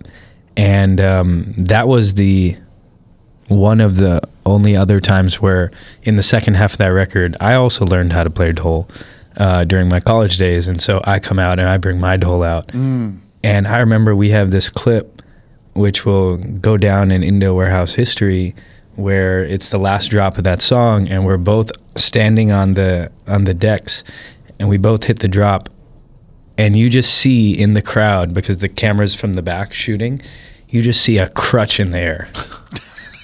Everyone's lost their shit and you see a crutch in the air going like this. And that's, that clip was the greatest clip that we could end our year one with, at least like personally, because I was like, if this is where the energy is at now, what is year two going to be like? And, That's so crazy. What's going on in your mind, Kunal? Like, well, one, he's got too many like cheat codes. It's really unfair. Like it gets to the point he can dance, he can play dole. Like it's really tough. But no, I think what's happening at the time for me personally is a really unique thing. I had just got laid off from Facebook in November. It was literally the week before we moved the party. Oh, was this during the time when they had like the notorious layoffs? First layoffs, yeah. First layoff. I was there for 8 years. I was already kind of like, okay, I need a change probably, but this was a beautiful thing because I got severance. I had a little bit of a nice little package, right? Yeah, I mean, it wasn't huge, but it was helpful to give me a little bit of space, mental space, and so we do this party. And I'm still thinking of this thing as a party. Right. Like the mindset shift of we are artists and this collective hasn't happened. Because this is like he's working, I'm working. We're just kind of like, oh, this is really cool. It's like we're doing this really cool thing. So after this party, when we hit these numbers at Brooklyn Mirage, and we're in Great Hall. So we skipped doing King's Hall. Like there's 3 rooms in Brooklyn Mirage: King's Hall, Great Hall, and then the Mirage, right? So we're like one step closer to Mirage, which is the dream. So, and Mirage is like 6,000. Yeah, crazy. And so, what happened? I was mentally saying, okay, I'm gonna take like 3 months off, and then I'll like look for a job. But this is really cool. So, I actually got invited to play the Super Bowl. And for 23andMe, I was like, I was in your world. I was like, oh, this is kind of cool. I'll get the corporate bag. Yeah, hey, you got to. I was like, all right, cool. This is help me for a little bit longer, right? And he texted me. He's like, hey, UTA hit me up. I'm like, for what? He's like, I don't know, but they're interested in what we're doing. I'm like, okay. Huge talent agency. Yeah, in LA. Top 4, and have everyone on the roster. So I don't think it's real. So we set up a call with them, and this is when I'm out. I think I'm out in Phoenix or Scottsdale, wherever the Super Bowl was, and we have a call. And man, they literally get our brand. Like they what they say to us is exactly how we're envisioning our plans. And we had said, year one is in New York. We did New York. We need to take this outside of New York to see if actually there's, in tech terms, product market fit. Does this work? Is this proof of concept, resonate with people outside of New York? Because maybe this could be a very local thing. It's just working, right? Right. So we said, like, we got to try to find a way outside of New York. But when UTA came knocking, we're like, holy shit, this is it. You got one of the biggest talent agencies in the world. We're about to go around the world, right? And that was our mind. So we ended up signing with them. And we're like, all right, good. Let's accelerate this plan. Now, the one thing we have to say is we've talked a little bit about the fact that we're introducing this sound to our community. Yeah. What we've learned in this process is that everywhere we play, there's probably between 50 and 70% of the people who are coming to our shows who've never walked into that venue before. All right? They are probably not dance music aficionados. They're probably new to this, but they've either heard of us or watched something on Instagram or TikTok and are intrigued and want to come out. So one of our rules is wherever we play, the experience still has to be paramount. And that starts with the foundational sound and lighting. And so any venue we play has to be regarded as a marquee venue, not the club. You know what I mean? Sorry. And so you're saying it has to be a legit venue with quality sound, quality. It has to be booking the right talent. Like you can see it, and right. you know that. It's you look at us on the lineup next to the next person who's playing next, and you're like, okay, cool. That's our world, our category that we want to be in, mostly in electronic space, right? So on our own, we had gotten booked at Sound in LA. So that was our first show outside of New York. And so we told that to UT, like, let's build a tour around this, right? So the first time we play Sound, it's May of the next year, 2023. And it sells out. And what's the capacity there? Like 700-800. 700-800. Wow. And the crowd is just like, man, they are so there for it. It's a phenomenal night. Yeah. I mean, there's something interesting about like LA and Cali. Like if something's popping in New York, yeah, it's like almost double the energy on the West Coast sometimes, right? Do you feel that way? Was it the same energy, or is it just kind of like? No, I can't say that about New No, I York. can't say that about LA. Really? I can say that about San Francisco. I feel San Francisco. Francisco is like Really? right there. LA has it's been unclear. I think there's a lot of complexities in doing shows in LA. I feel like, well, for me, like on like anything like ethnic or cultural, I feel like they're the most deprived to some degree. I think so. I don't think that's why I say that. the Bay? Well, no, No, I think LA. in LA, LA. I just think it's like the venues are so like everything's so segregated. Yeah. Yeah. You know, so like when there's like anything like a South Asian party, I feel like that explodes in LA because there isn't like venues that would host that, or like, you know, Right. like there's no market for that there. We- I could be wrong though, you know. No, I don't think you're wrong. I think that we just haven't found the way to get all those people to like pull up in the way that we're seeing in other markets. And I don't know how to explain it. I think maybe the distance, maybe the traffic, maybe all those different factors. Maybe okay. it's like the way people show up to parties in LA. But I will say San Francisco, our first show in San Francisco, I mean, it was it's still an iconic night for us that we'll remember. Like, and even the last year we played there, the energy in San Francisco is crazy. Wow. But to your point, like when I just saw what Habibi Beats did in LA, he had 4,000 people pull up to his show. Crazy. And if you watch the videos, it's like, man, this is insane, you know? So I think it might have just been a time thing. I don't know. We haven't played there since Coachella, so maybe the vibe will be different. We'll see. Interesting. Yeah. But That was the first stop in your tour. that was our first stop on our tour. And then what exactly does UTA do? What did they help you with? They just give you access to venues that you wouldn't normally have access to. They kind of bridge that.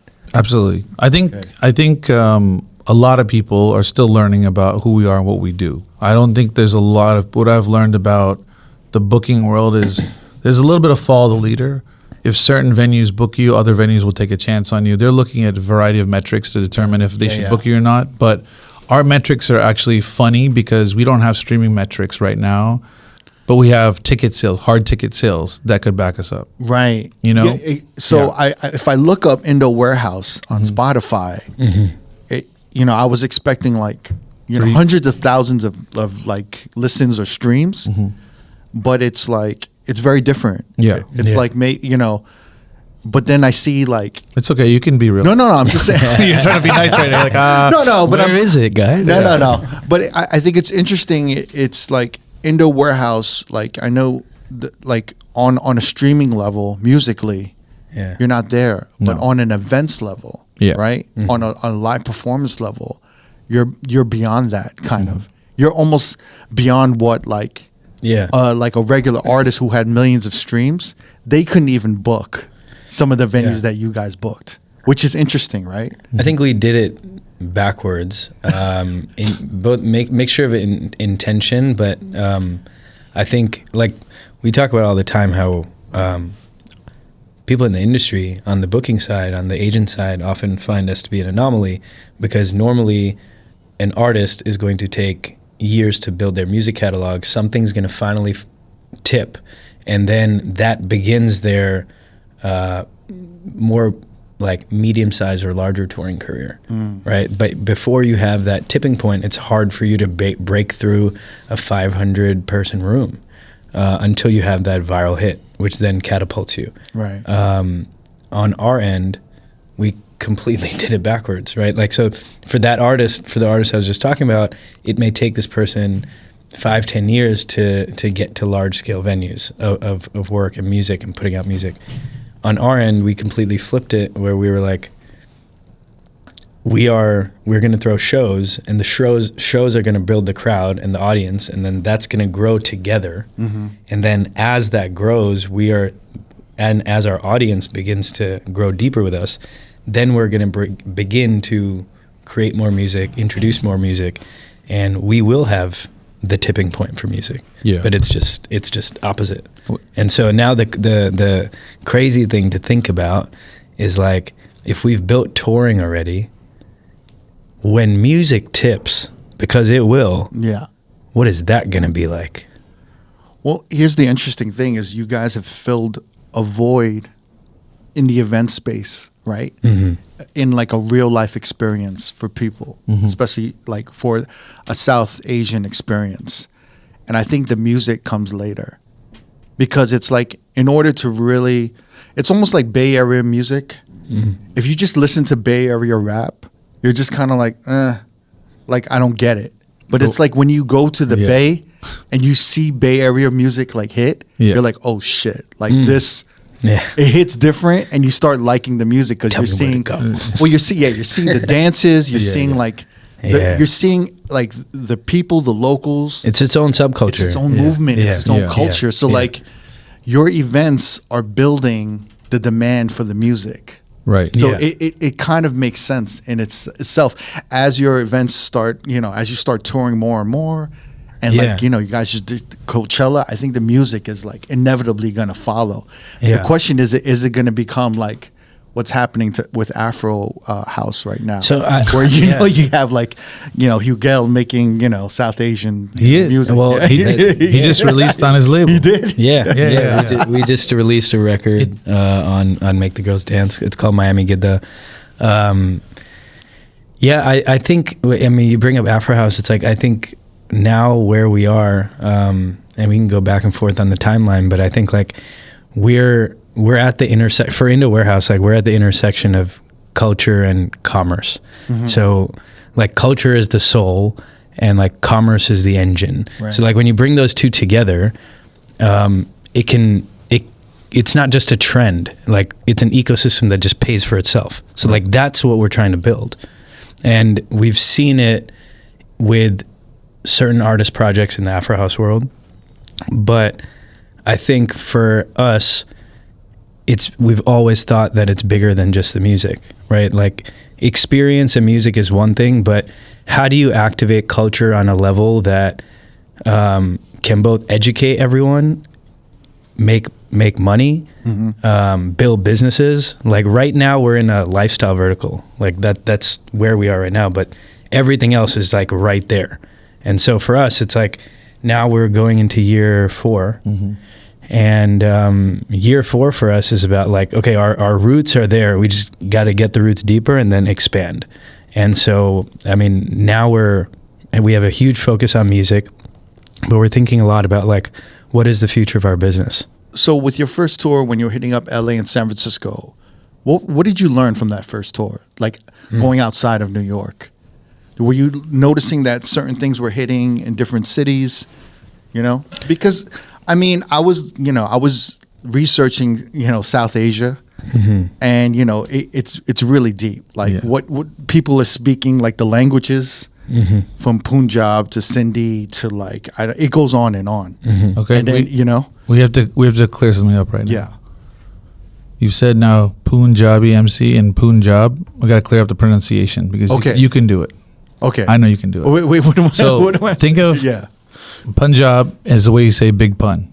Big pun. Yeah, you don't want to say poon like poon, because then people are gonna make jokes of. So Punjab. Say big pun. Big pun. So Punjab. Oh, Punjab. Yeah. Got it. Say Punjab. big Punjab. Okay. Big Punjab. So Punjab. Punjab. Punjabi. Yeah. Punjab. Oh, Punjab. Punjabi. Yeah. I got it. Yeah. Okay, I'm getting it. Yeah. All right. No disrespect. I'm sorry. No, it's not disrespect. I just want to help you say it the right way. It's totally fine. You're within full respect. So even the different languages like Punjabi. Yeah, there you go. And Sindhi, right? Okay. And it goes on and on, right? Yeah. So like, are different kinds of music and what is something like things hitting differently in different sectors because of I think we, generally speaking, it was less about the language thing. It was more about, I would actually lean on, when we asked the question about like what works when we like left New York for the first time, is like, we've been in the content game since day one, right? Like, content has been a huge part of our business. And so what we'd often see when we left New York for the first time is like, oh, the other side of the country has been tapped into our content. So all the,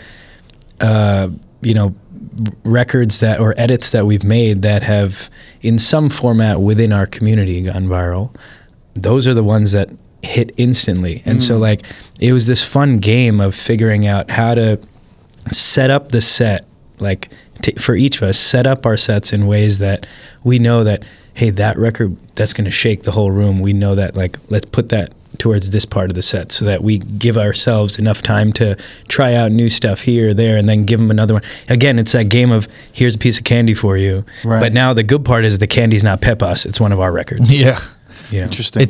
It's also like taking, again, to his point, taking familiar pieces from our culture through nostalgia, right? Mm-hmm. Taking these like classic like Bollywood songs, stripping the vocals off, right? And then, juxtaposing that with like a really deep like Afro house or house record or whatever. And then in the moment when they least expect it, like in the drop, to give them that. Mm-hmm. Give them that little piece of nostalgia right there. So they're like, oh, I didn't see that coming. And now what you're doing is you're tricking them or giving them what they want, or who knows, giving them this sound, this sonic palette that they don't hear anywhere else, combining it with nostalgia, which they know. And then that creates this amazing reaction. So they're getting to hear new stuff and familiar stuff at the same time. Right. Can I ask you a question? Yeah. What would you define a B-side record as? For what? Yeah, just general. If someone asks you what a B-side record is, How would you describe it? How would you describe a B-side record? I would describe a B-side record to be a record that maybe a diehard fan or like a music enthusiast would know. Okay. Who's tapped into the culture. Okay. So a song that was commercialized, everyone would know. But a person who knows music, studies music, or is a fan of that artist would know the B-sides. Okay. And, Yeah. if you went to a party and they were only playing the B-sides, you'd be connecting with other fans. Yeah. On a deeper level. On a deeper level. Yeah. So that's like one of our tricks, right?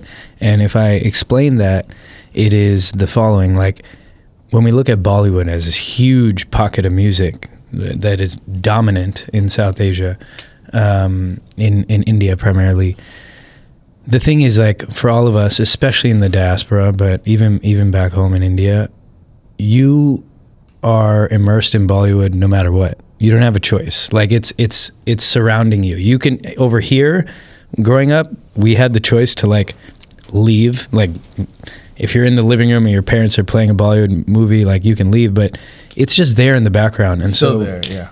The interesting thing here is that I'll take an example. Like Dal is one of all-time like top movies, especially musically, from Bollywood.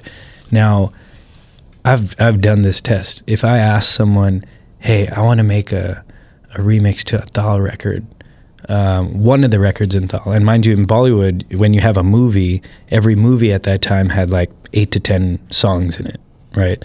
So I used to ask people as a test, I'm like, yo, if I want to remix a song from Dal, like, what should I do?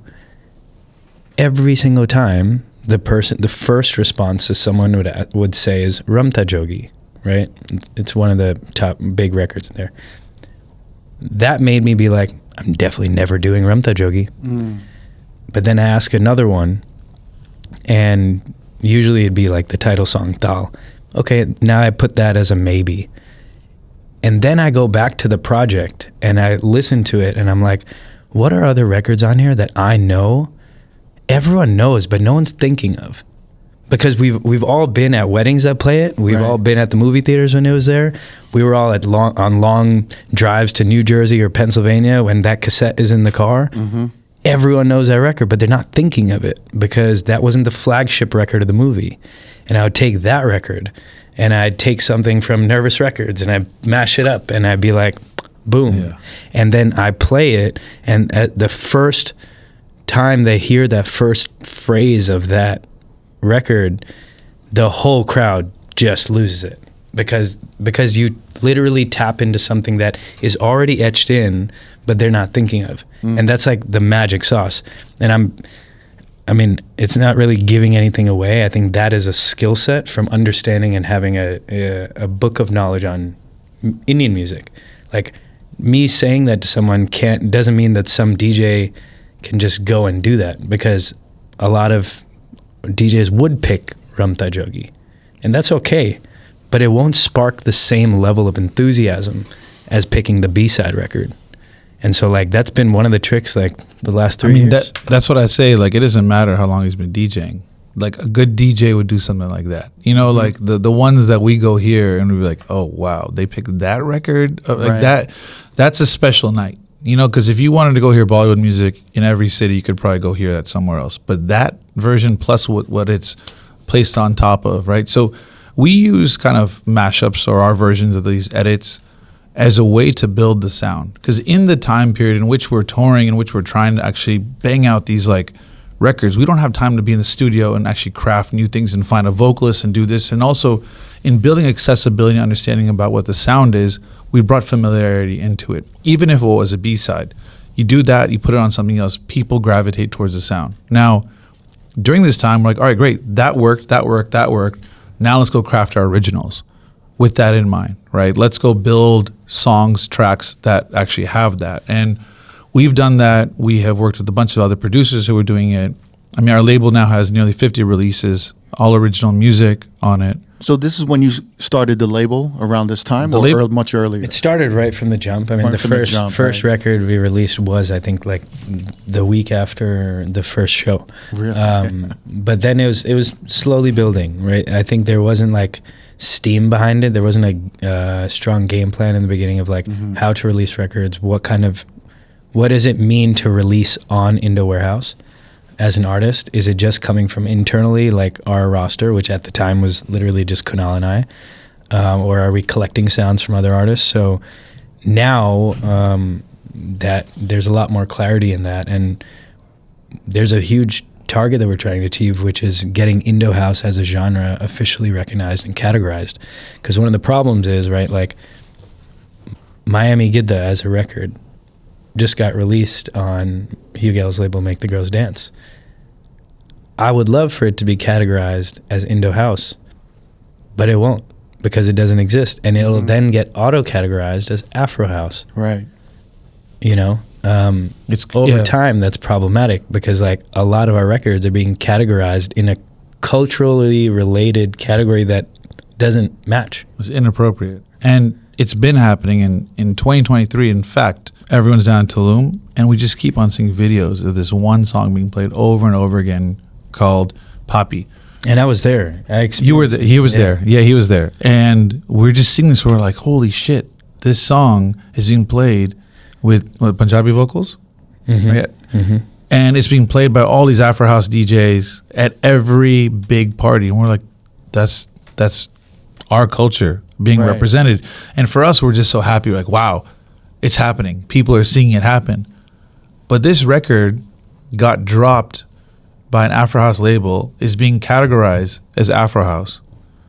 And again, it's not anyone's fault per se because there's no place to put it, right? And so even with our label, all of our releases, there's no Indo House category. And we keep on telling people, like, look, there's a situation where you can wait for all this music to come out and then be like, oh, let's catalog everything in the right category. But this is truly a case of if you build it, they will come. And we already know this because Latin House exists, Afro House exists, Indo House should exist. There's 1/4 of the world's population who's South Asian. We know what's happening right now in India, the amount of producers and artists that are there making this style of music. Sunday, I just went to a Fortet show under the K Bridge, right?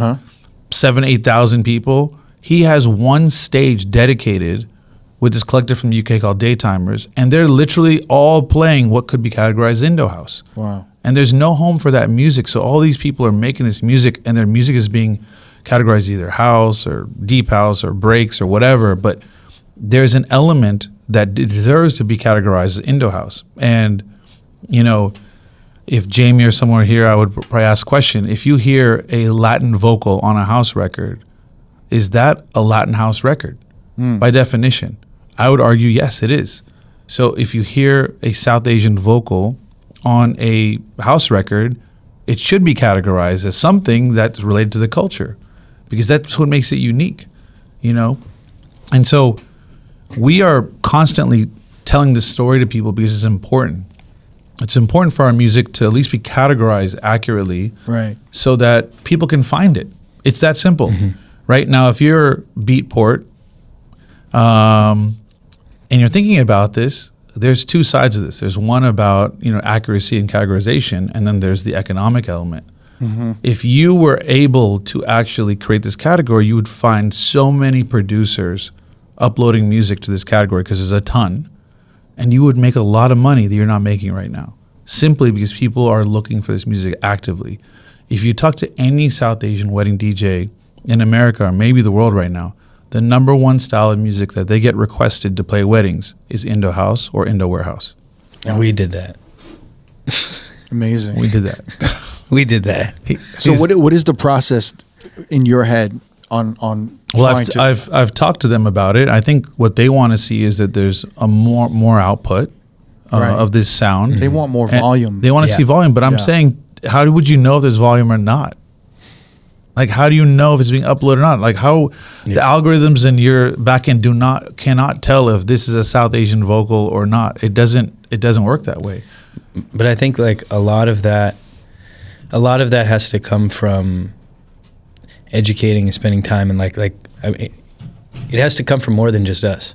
Like, it's a volume game, but even outside of just creating music, it's also, everything from people creating more sample packs. I mean, as an example, the record that he was talking about, Poppy, it has a interesting story, because that vocal that became the biggest record of that year came from a sample pack. In fact, the same sample pack that Miami Gidda's from. And it's a pack of like female Punjabi vocals that are often sung. It's used at weddings. Like, it's literally just celebratory like vocals.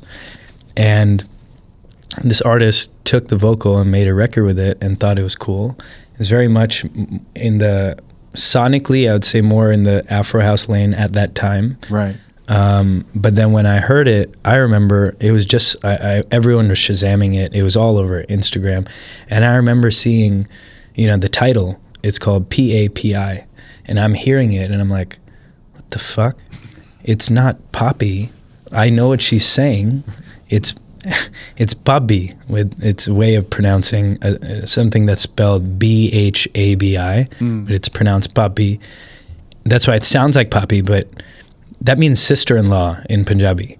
So imagine an entire record being produced, and now it's clear to me that whoever produced it may not actually know the meaning of this, and it's being miscategorized with another culture. So I messaged the artist being like, yo, FYI, it's not Poppy. Like, Poppy is something that's often said in Spanish, right? Like, let's not get it twisted. Like, It's you've daddy. named it Daddy in Spanish. Yeah. It's categorized at Afro House, It's a lot of confusion. it actually means sister-in-law in Punjabi. Like, what's going on here? Yeah. And they ended up updating it where now it's in parentheses it says Bobby, but I'm like, I don't really think that fixed anything. But now I'm in my head, I'm like, how often is this happening and we're not seeing it? Like, this record took off. What about all the records that this is happening with where that they're not taking off? It's happening a lot. It's Yeah. happening because these samples exist and people just misusing them and not trying to understand what the deeper meaning is. And, music is subjective in that people can use what they want. I personally am not the one to be like, you can't do this, you can't do that. sure. But at least let's build some accuracy around it so that there's a category where people know this music exists. Yeah. And again, like, I just want to clarify the name because I think it could be regarded as, oh, well, you guys are Indo Warehouse. Of course you want it to be called Indo House. That's just convenient situation here. The reality is when we talk about Indo, it's because we represent all these other countries, not just India in it, the Indo Peninsula. And I think that's a very important thing. Some of the most incredible music comes from other places outside of India that are still part of this region. And we want to make sure that's represented here. And so Indo House as a name feels like a good place for us to, call something, categorize it. But if you want to call it something else, fine. Just give us a home for this music so we can find it. People can find it, discover it, and artists can feel empowered to create it. Yeah. I think this is an important conversation, and I think there has to be an open kind of arena for compromise, because it kind of reminds me of a reggaeton conversation. Okay. Where reggaeton, the drums are dembo. Yeah. Which is Right, Jamaican, right? Mm-hmm. I mean, reggaeton is a Latin genre, Mm-hmm. but it's the basis and the structure of it comes from, Jamaica. Yeah. So I did not know that. That's wild. Yeah, so I mean, it's the boom to boom. Yeah.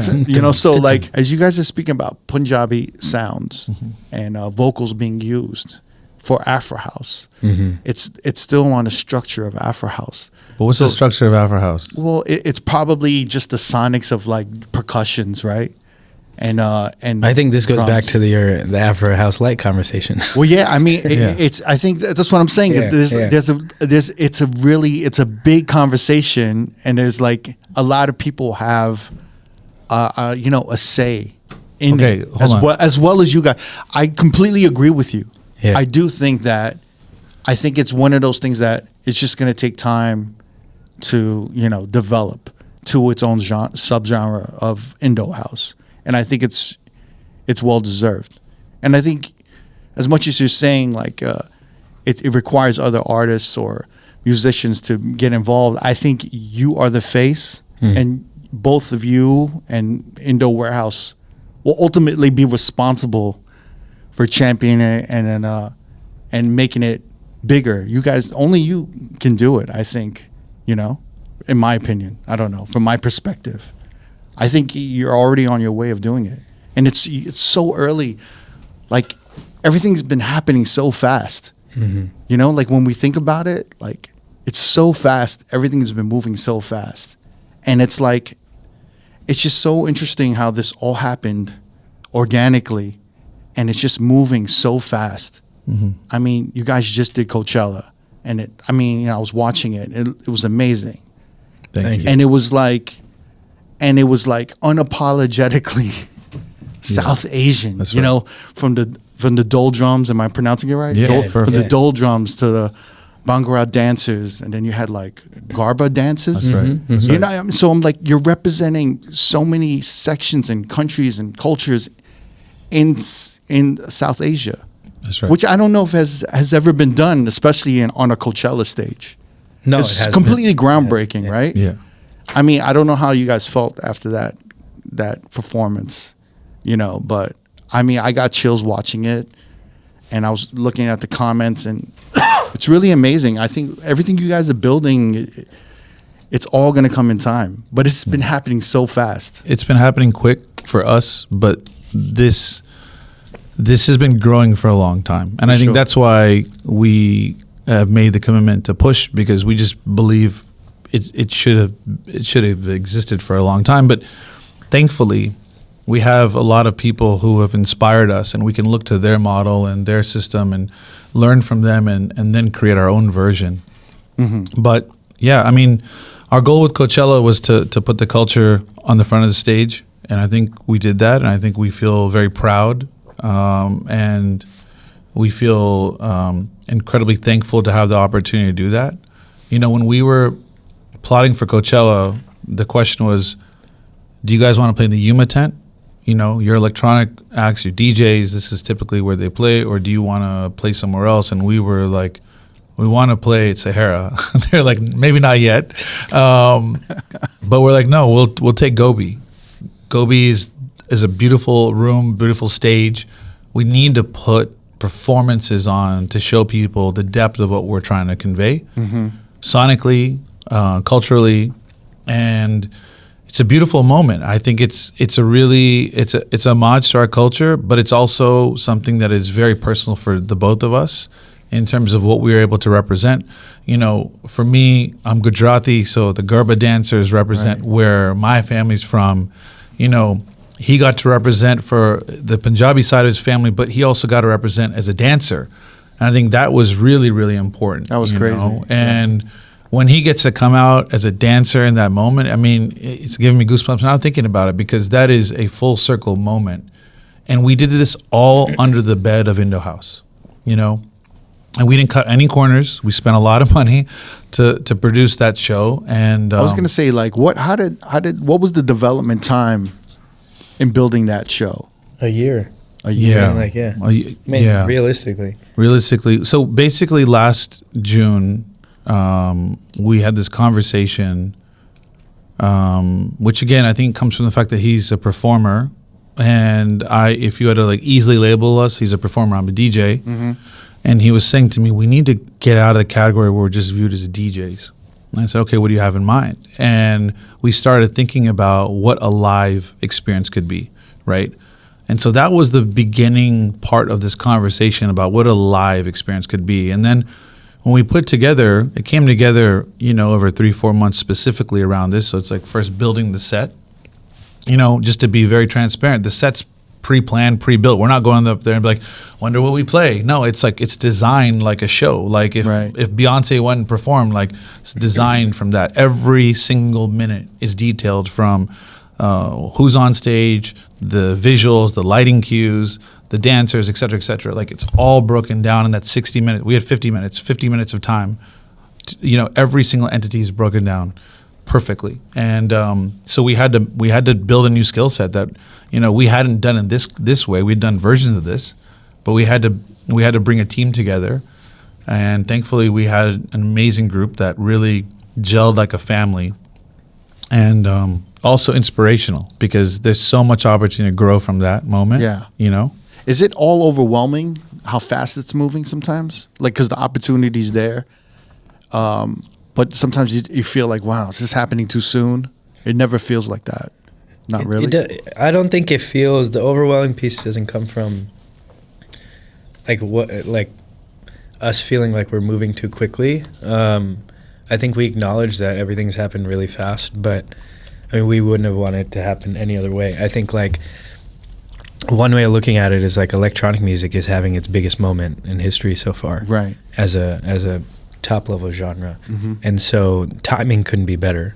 I mean, I truly do believe that if we had started this project, Now Movement, a year or 2 years later, who knows if we would have had the same trajectory or not. Would we have worked just as hard? Yeah, but there's factors that we don't control, and so a lot of that is in our favor right now. And so that's why we think about it all the time right now, which is like we cannot slow down. It only hinders us to slow down. Like it may feel like a lot, but like every time we have that thought, we're kind of like tossed away. Because if we get caught up in that, then we may just miss out on like the bigger picture. Like we have to establish the sound, we have to establish ourselves, we have to establish the business. And so for us right now, it's really just about making sure that we are impacting the world as much as possible. I mean, like, we just announced that we're playing F1 in Singapore. Crazy. And like that is now unlocking a new audience pocket of thinking for us, like audience as well. But now we know we're at F1. What do we want to do at F1? Just like when we approached Coachella, like there's different things that now are going to be activated. And so we just want to keep racking those up. In the meantime, we do need to continue building our team and just, making sure that we can do all of this efficiently. Are you bringing like dole drummers and like Bhangra dancers with you as you tour, or no? This current tour, the current North America tour, yes. Yeah. Okay. So yeah, that is something that we brought on this tour. It's kind of something you developed for Coachella, and exactly. But now you're like, well, we have this all. The resources are available, so like we're just gonna bring it out. I mean, it hasn't been easy, or cheap, or cheap. And that's a huge one, but it enhances the experience so much, right? Well, I was just gonna say, I think people we grew our fan base from Coachella naturally, right? And there's a lot of people who saw that, and that's their first vision of us. I mean, honestly, with Coachella, I don't want to get into your business too much. But in some of the cases, it's more of a marketing platform than it 100%. is like Oh, for a sure. financial payday, right? It's definitely not a financial payday. Yeah. I mean, for like maybe like I'm sure Beyonce's making. A shit No, ton I of think money, I right? think But- every artist, and we saw the biggest artist on that stage, Gaga. I think every artist is spending more on their performance than they get paid. Interesting. Yeah, it's been known. It's Yeah. a Super Bowl. pretty It's a much. Super Bowl yeah. because the YouTube stream is really the biggest thing that it gives for us. Right. Right? Like, so think about this. We're playing at 10:40 PST, which means that New York is asleep, but New York is home. We're not as worried about connecting. We want our people in New York to see the show, but what we're thinking about is, that's like, what was it, 11:40 a.m. in India, right? And in Singapore, it's like midday as well, or Asia, it's midday as well. So now you're talking to those people, right? They're the ones who are getting to watch the whole show, And then there's replays and whatnot. But yeah, it's the streaming, it's all the content of that, Wow. So that was one of the biggest game changers, right? Is the Coachella for sure, 100%. I think we're still feeling it. We're seeing it on tour. We're noticing a change in the urgency for people to buy tickets. We're noticing the energy in the crowd when we perform the Coachella set. Wow. Which is great. But I think we're, like I said before, when we think about our New York run of shows that started year one, we're constantly reinventing. So we are already thinking about what we're doing next. And so we're never in this pocket where we're going to be like, this is us. When you see us, you're going to expect these dancers, these dole drummers. Like, for us, again, it's the music and sound. And this music is versatile. And that's what we're aiming to show people. So after this tour, the next thing was we have Boiler Room in London on August 1st. That's going to be crazy. And we're going to do something completely brand new for that. And then we have Mirage on September 12th.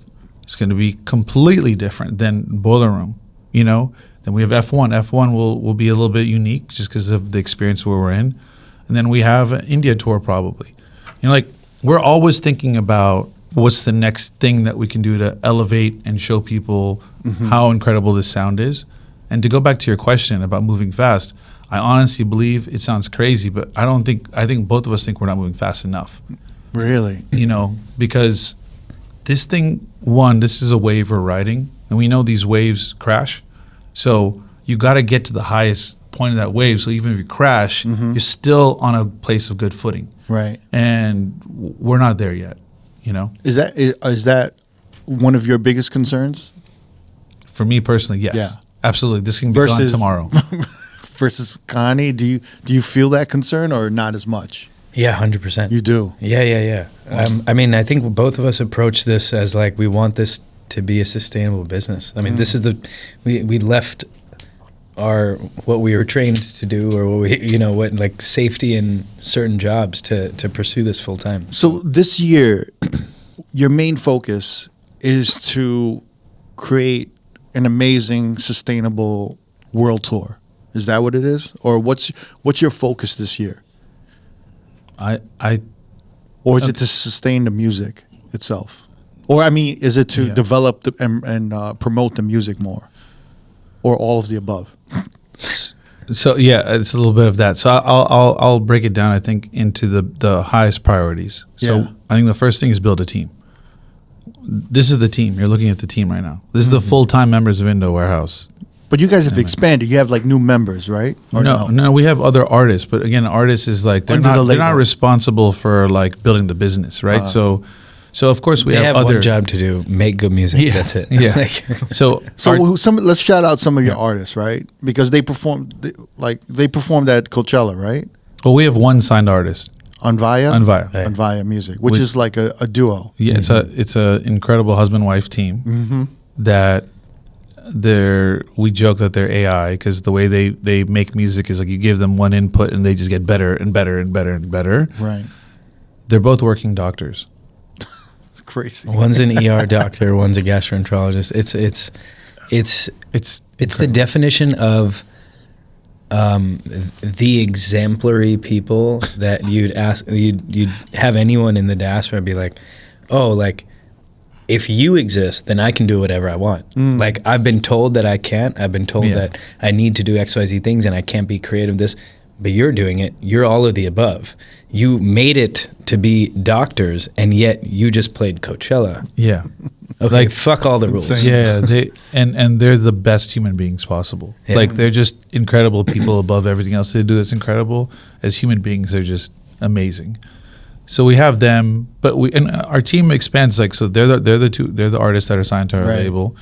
And who's running the label? Both of you. Yeah, That's it. We're doing everything. That's the problem. Yeah. You don't That's- have like a logistics team. Not- We have hired, like, we have the definition of gig workers, right? We hire like temporary people for temporary projects, yeah, right? independent contractors. Yeah, right? and then we have UTA, who's our booking team. We have no management. So this year we need to expand. So we have more than he and I doing a lot of these things. And a lot of these things are logistical things, or managing the label, or overseeing marketing, things like that, so that we can actually grow, which is sign more artists, right? And so we can't do anything beyond the now without a team. So that's the number one priority. The second priority is to really reinforce the label and to make it successful. And right now, the way we've been pushing on music is more just like, we have to put it out there. We have to put it out there. But that's why our streams aren't crazy, because we're not playing the game. We're not, utilizing the system. That's going to start to change. Right. But without the team and operations behind that, you can't win that, But we have an audience that should allow us to be more successful than we are today with that. Do you think it's inevitable that you're going to team up with like a major? No, No. I don't think it's inevitable. I think right now we're very happy building this with our vision. You don't feel the need at all. Today, no. I mean, I think right now we have distribution through the Orchard, so you have the opportunity, and they're owned by Sony. So if things need to go up to that level, you can do that.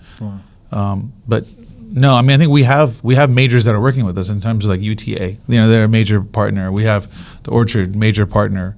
But right now, there's a organic, homegrown element to what we're cooking, and I think it's important for us to stay true to our vision before we jump into something else where the goals aren't going to align. It's interesting because even with Coachella, from the dancers, the drummers, the performances, you were even intentional about like what you guys were going to wear. Yeah. Right. Oh, because on that level of stage, right, and like platform, it's like you have to be representative on everything, right? From what you look like, what everyone's wearing. I mean, that's what we're talking about when we're saying we're trying to build an ecosystem, Right. that eventually pays for itself. Is like, you need to be tapped in on all of these things. Like, I remember there are times where like we would love to dress down per se, right? Yeah. Like, get behind the decks in a black tee and pants and just play. But we know that, especially for our audience, like, we already know, and it's a privilege to be like, people look at us as examples. Yeah. So there's a requirement for us to be an example on multiple levels. And that means the music that we play, the shows that we do, how we make people feel, how open we are when we meet fans, when we represent and wear South Asian designers. Yeah. Why do we do that? Because we would hate if we had a room full of people that didn't care about how they dressed. We want sexy people to enter our rooms feeling confident, and that comes from us defining that. Like, from the first Indo Warehouse, we used to publish fashion lookbooks for people to look at before they came to the party. Now, did we say no to someone at the door if they weren't? Unfortunately, we couldn't say no. I mean, we want to be inclusive, but it was a bummer. It's like, yo, we're giving you guys a lookbook. Just do a little bit. Just put in the work, a little bit of work to just like look and feel like the vibe. It's empowering. I mean, I wear South Asian designers now majority of the time, and it makes me feel different because, I love repping in all ways, and if we're trying to show the people as that South Asians are as creative as anyone else, there's many ways to show that, and demonstrate that. Yeah, and also like the world knows about Louis Vuitton, right? Right. The world should also know about Sabyasachi. Yeah. right? Like the grand Indian designer houses should be world known, especially when we bring up the topic of how a quarter of the world's population is South Asian. Yeah. And luxury comes from India in so many ways. I mean, the fabrics, the manufacturing, the craft work, the jewelry, it's insane in India. It's crazy. Yeah. And we see it in cycles. Like every few years, there's a new thing that is effectively inspired by something in India, and it comes out in another way, and whether credit's given or not, it doesn't matter. It's like if we're not representing it and we're not telling people to represent it, then like it's hard for us to also complain, because like we need volume in that. All right, so your next stop after this is San Francisco, like kind of is the last. What's the last stop of the tour? Because you guys are hitting cities that and countries you haven't hit before, right? Yeah, the last one. So we do San Francisco, Seattle, and then we do Vancouver and Calgary. Vancouver. Yeah. And then have you guys? I heard you guys did Dubai and like. Yeah. Oh yeah. So like you guys are going to continue to kind of do a world tour and travel and everything. And, And so your greatest hits, like all the music that you've accumulated over these past 3-4 years, is there any way we can make it available for like our Patreon? Make like a Indo House, Indo Warehouse, like essentials pack for everyone? Absolutely. Yeah, that would be amazing. Yeah. So all the DJs we can got have you it. just for you, man. Yeah, thank you. I appreciate it. I'm really, just as a DJ, I've told you this before, but as a DJ in nightlife, I'm very proud of you guys. Thank you. And it's been an honor to have you guys on this podcast. And I'm excited for what you guys are doing, what you guys have built. I'm looking forward to seeing, a lot more. And put me on the guest list for Brooklyn Mirage in September. I'm going to try to come through. But I mean, I would say, what you guys are doing for your community, and for the DJ community, for the South Asian community, globally, I think is inspiring. It's beautiful, and I wish you guys nothing but more success. And hopefully we'll circle back in maybe a year or so, and you guys can come back on and we could talk more about things, But congratulations to you guys, and I'll see you guys in a couple months at Brooklyn Mirage. Indo Warehouse, thank you so much for coming through, man. Thank you. Appreciate you. If you want to watch more episodes from R.O.A.D Podcast, click either links on the left or the right. Don't forget to subscribe to our YouTube page and get updated on new uploads throughout the week. Peace.